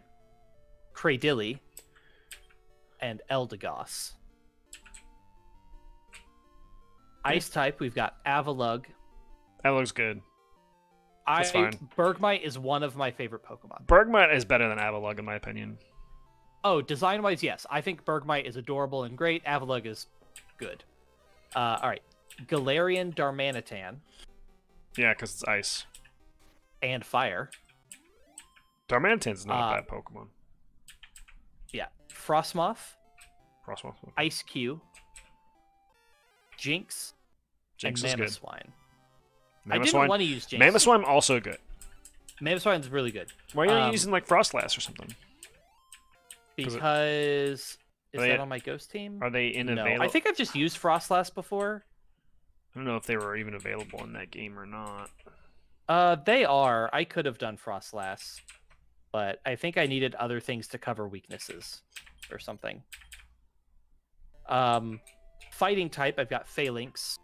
Phalanx is a great Pokemon. Pissimian. Oh, you should heal your Box Slime. He's got low health, and That's he fine. probably has a higher health cap. Phalanx, Pissimian. Oh, hey, healing room. Yeah. Hawlucha, because I have to use Hawlucha. Yeah, Hawlucha is pretty good. And favorite Pokemon, so. Scrafty. Scrafty? I hate Graplock. Scrafty. That's the dark fighting one, right? I think Scrafty's good. I don't like Scrafty. Graplocked and Lucario. Lucario. And I wasn't going to use Lucario. Steel fighting, man. That steel type is really good coverage that I really needed. It is. It's very good. It's also a team that has, I think, 3 mono-type fightings. So that's probably going to be my hardest run. Yeah, it will be. Because there's not a lot of fighting type. There are not a lot of dual-type fightings, I mean, let me tell you what. Blaziken. There's a lot of the fire fightings, but there's not a lot of, like... Is there a water fighting Pokemon? Poliwrath. Oh, right, Poliwrath. But I can't remember if Poliwrath's in it, but I think he maybe... Yeah, I don't know. Just didn't feel like using Poliwrath. So the thing is, I really wanted to use Phalanx because I love Phalanx. Phalanx is great. I really wanted to use Hawlucha because he's my favorite Pokemon. I'm not going to use a I really Warpwing, wanted I'm to just use gonna walk out of here. Pissimian because I think he's kind of cool and weird and not talked about much. Which one is Pissimian? Oranguru and Pissimian are the two, like, great ape. Right. Yeah, I know. It's from Sun and Moon, right? Yes. Yep. I think Pissimian is sort of underutilized, not talked about, so I wanted to try him out. Scrafty, I really needed the Dark type for Psychic. Graplocked, I also really wanted to use because he's Sword and Shield, and I think he's a great design. It's a shame he's not also Water type. That'd be nice. I don't know why. He should be. Yes, he should He's be. literally found in the water, and he is an octopus. Yeah, he's a fucking octopus, and he's not water type. It's so stupid. not water type. What a miss. They hit so many then- good notes in that game, and they missed that one. And he's a great... Well, like, it wouldn't be that big of a deal if there were, like, a little bit more type diversity, or if he wasn't literally found swimming in the water. Yeah. That's my If he thing. was Is an like, octopus he that fucking just walked around chases on you land. in the water. Yeah. And it's like... Yeah. No. And then I wasn't going to use Lucario, but again, I needed that steel type so bad. Steel's good, though. I needed it. Steel's a good type. Yeah. All right. Poison type, we're using Garbodor, however you want to say it. Toxicroak. That's partially for my coworker because that's his favorite Pokemon. Toxicroak is pretty good. Drapion. Drapion's good. Nidoking is another favorite Pokemon Ground of my coworker. Poison. Ground Poison. Yep. Galarian Slowbro. Yes. And then Amoonguss. There's a fungus, poison grass. Yep. Ground type, we've got Palisand, who I've always thought is cool, and That's the like one that's like the sandcastle that's like out of the thing. Yeah. Ghost He's the same- Ground. Yeah. Yeah, that's a good I type. think he's That Pokemon's really good. His shiny is really good too. I don't actually know his shiny. It's Black Sand. Oh, that's so good. It's very, very good. So Ground type, Palisand, Claydol, Mudsdale, Flygon, Seismitoad, and Crocodile. Did you say Flygon? I did. I actually wasn't necessarily going to use Flygon, and then I realized I've got Flygon and Claydol, and I could do some Earthquake Levitate strats. So, seemed like a wise choice to use both of those. Flygon's fantastic. Yes. All right, let's do the breeding, and then I'll tell you the rest of the teams because we got to do one more batch of leveling. So, Box Slime plus Grizzly Yeah, I already should know. give you a Spot Slime plus 5.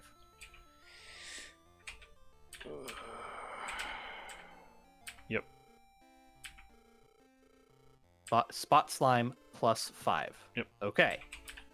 And because we still have our other 2 Spot Slimes, we have- should not care about its gender. Yeah, we have one of Right. both genders, so it does not matter. Okay. Okay. So we just got to level this guy up. And if you want to level up the other Spot Slime, like you may as well. Why? Get it more skills. More skills that could be inherited. Me. All right. Flying type. We've got Corviknight. Got to use Corviknight. Corviknight is good. Steel. He's good, flying. and like he's available right at the beginning of the game. I don't have to. What I'm gonna do is anything that's DLC only, I'll probably have to trade in. Anything that's shield only, I'm gonna trade in. And anything that is like only available super late game, I'm also gonna trade in. But if I can catch it naturally, I will try and do so. But like Rookity, you can get on the first route, so I'll just grab one and then dump my starter and be done with it. Okay, then so Corviknight, Emolga, Vespiquen, Archeops, Altaria, and Mantine. I forgot Mantine's water flying. He is water flying.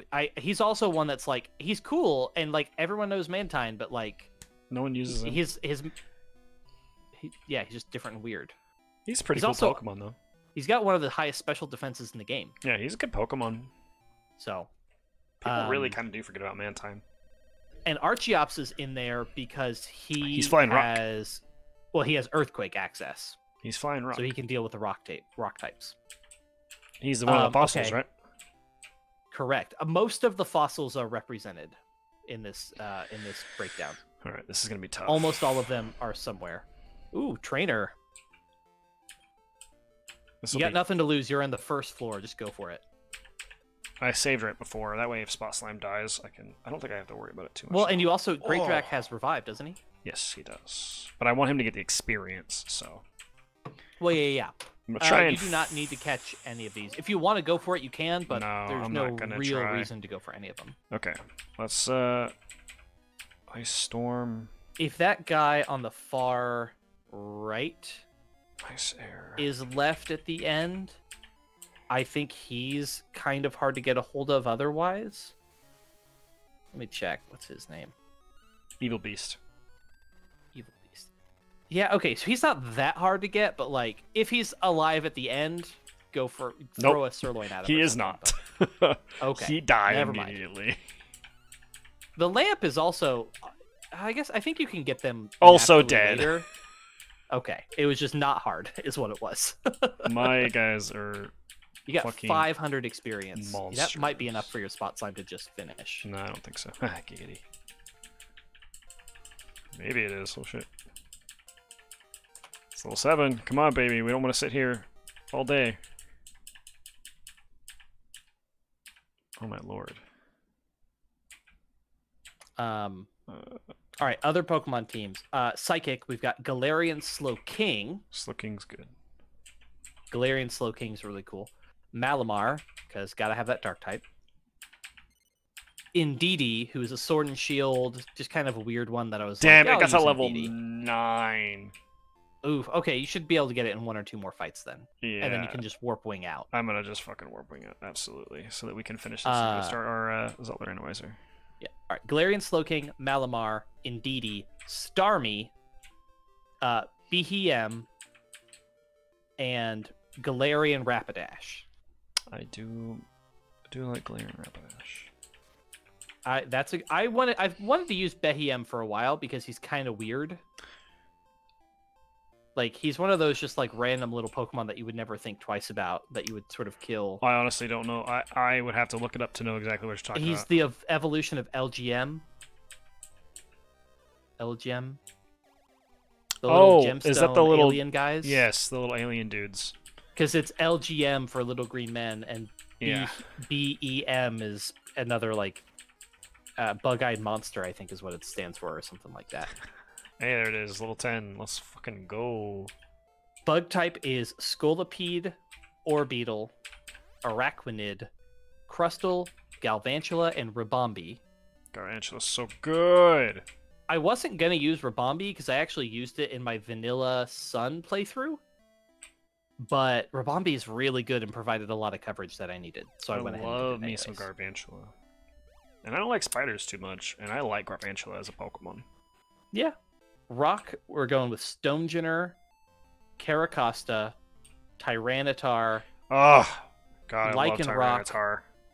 Lunatone, and Armaldo. There's going to be some stars and some not Lunatone. stars. Lunatone is a very interesting pick in that one. He's got Levitate and Psychic type, which I mean, wanted. even then, like, Armaldo's really not that good of a Pokemon, even though it's a fossil. It's really Armaldo's okay, and Lunatone has really good special defense, which basically none of the others do. Okay, so if I'm fighting like an electric type, spot 5. I don't know the order. It might be the spot and then the spot 5. I do not know the order on this. Spot King +6. Spot King? Yes. Oh my goodness. All right. Spot King. Okay. Good. Yeah, do it. You'll need to make sure it's the correct gender for Gold Golem. Yeah, we'll have to do that next time because we're going a little long. You don't. You want to start with getting the level up and okay. All right. We'll finish off what it is though, or what gender it is, because our Gold Golem is a male. Did you write that down? What it was? I actually don't have it written down what it is, so we'll need to double check. I'll blast through the rest of it, the rest of my Pokemon team, so it's all in this episode. So Ghost type, we got Runerigus, Cursula, Trevenant, Dusknoir, Jellicent, and Spiritomb. Trevenant's good. For Dragon type, we've got Flapple, Dracozolt, Tyrantrum, it's male. Drudagon, Dracovish, and Salamence. Wait. Do that again? Flapple, Dracozolt. Okay. Tyrantrum. Are you using Tyrantrum twice? No. I'm using Tyranitar. Oh, Tyranitar. Okay, we're good. For the rock type. Okay. I love Tyranitar. Oh, I know you do. I love him. Then He's Drudagon, Dracovish, and Salamence. I love me some For Salamence, dark too. type, we've got Grimmsnarl, Zoroark, Obstagoon, Morpeko, Bisharp, and Skuntank. For the big one there is Zoroark is finally... Shit, I didn't write down what gold was. Is gold a male or a female? I just said it, and I just checked, and I don't remember what it was. Chat, just go check. What's Gold Golem? Dark, the big thing is Zoroark is the fact that he's finally just like easily available instead of being like an event Pokemon. Yeah, Zoroark's good. Steel type, we've got Berserker, Alolan Dugtrio, who's not the only Alolan form, but I'll get to the last one. But Alolan Dugtrio, Duraludon, Mawile, Klinklang, and Magnezone. Magnezone's good. I like that. Wait, so did you check the genders? Yep, we're good. We're good. Spot King's a girl? Yep. And Gold Golem's a boy? Okay. Alright. Berserker, Alolan Dugtrio, Duraludon, Mawile, Klinklang, Magnezone. And then for Fairy type, we've got Comfey, Galarian Weezing, Shiinotic, Alolan Ninetales, Mimikyu, and Togekiss. Togekiss is so fucking OP. Togekiss is bonkers OP, and Mimikyu is because it's my husband's favorite Pokemon. Good Pokemon. And I think Alolan Ninetales is super cool. And Galarian Weezing is really interesting. Alolan Ninetales is really pretty. It's one of Logan's favorite Pokemon. It is really, really pretty. And I did not use one the first time around. I just didn't have the room for it on my team. I used other stuff. All right. Oh, what a very eventful day we had in this game, and in terms of actually having stuff to talk about, because it has been a slow news week, and we haven't had much to really go off of. But we made a 2-hour podcast about Mass Effect Pokemon. Good to see we're consistent. Zero game progress. Very, very consistent, aren't we? Yeah.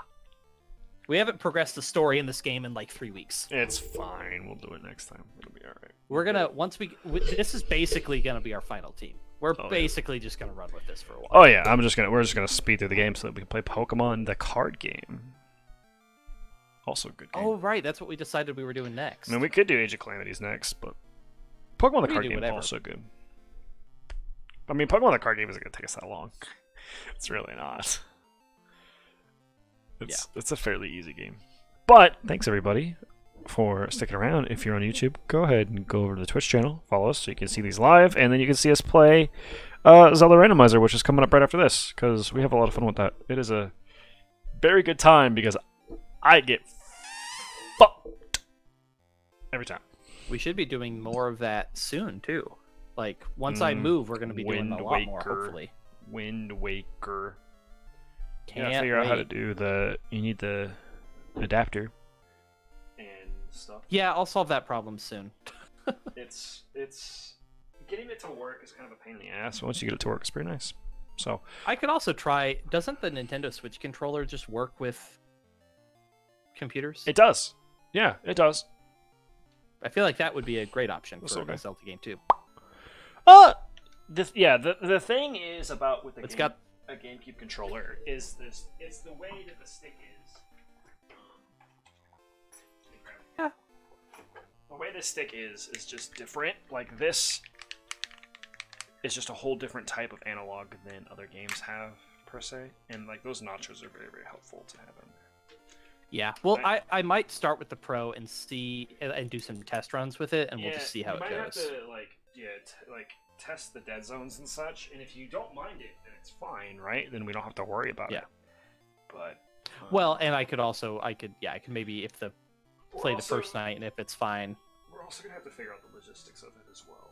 So there'll be a little bit of testing and such behind the scenes that most of you guys won't even see until we start it, because there's gonna be a lot of some weird things that we'll have to do, because if we do it through my channel, it'll have to be done a certain way, and like we don't want to like half-ass it where it's like done through Discord stream or something, which we could do, but it'll be that's subject to a lot more issues. Like, but then we have to look into potentially getting like OBS downloaded onto your computer and give you my stream key and all that stuff. And then, I don't know. We'll figure it out. It'll be okay. We'll figure it out. I'm gonna double check that I saved this real quick. Make sure that's done. Go ahead and flash that art up there again, because it's great. We'll be checking that map. Whoops, and I broke the fucking stream when I did that too. Alright guys, I appreciate it. 2-hour-long episode. Damn! That's crazy. Classy. As I said, if you ever discover us from the YouTube channel, follow us on the Twitch channel. But you won't, because no one fucking does that. No one follows us on the no one watches YouTube. Please watch the YouTube. Or subscribe to our Patreon to get our OnlyFans. Little tease here. Oh yeah, you like that tease? That's good. You give him a little tickle. Joe is very uncomfortable. I'm just kind of waiting for the stream to end. So all right, we're gonna go play Zelda Randomizer, guys. Thanks. Bye. Bye.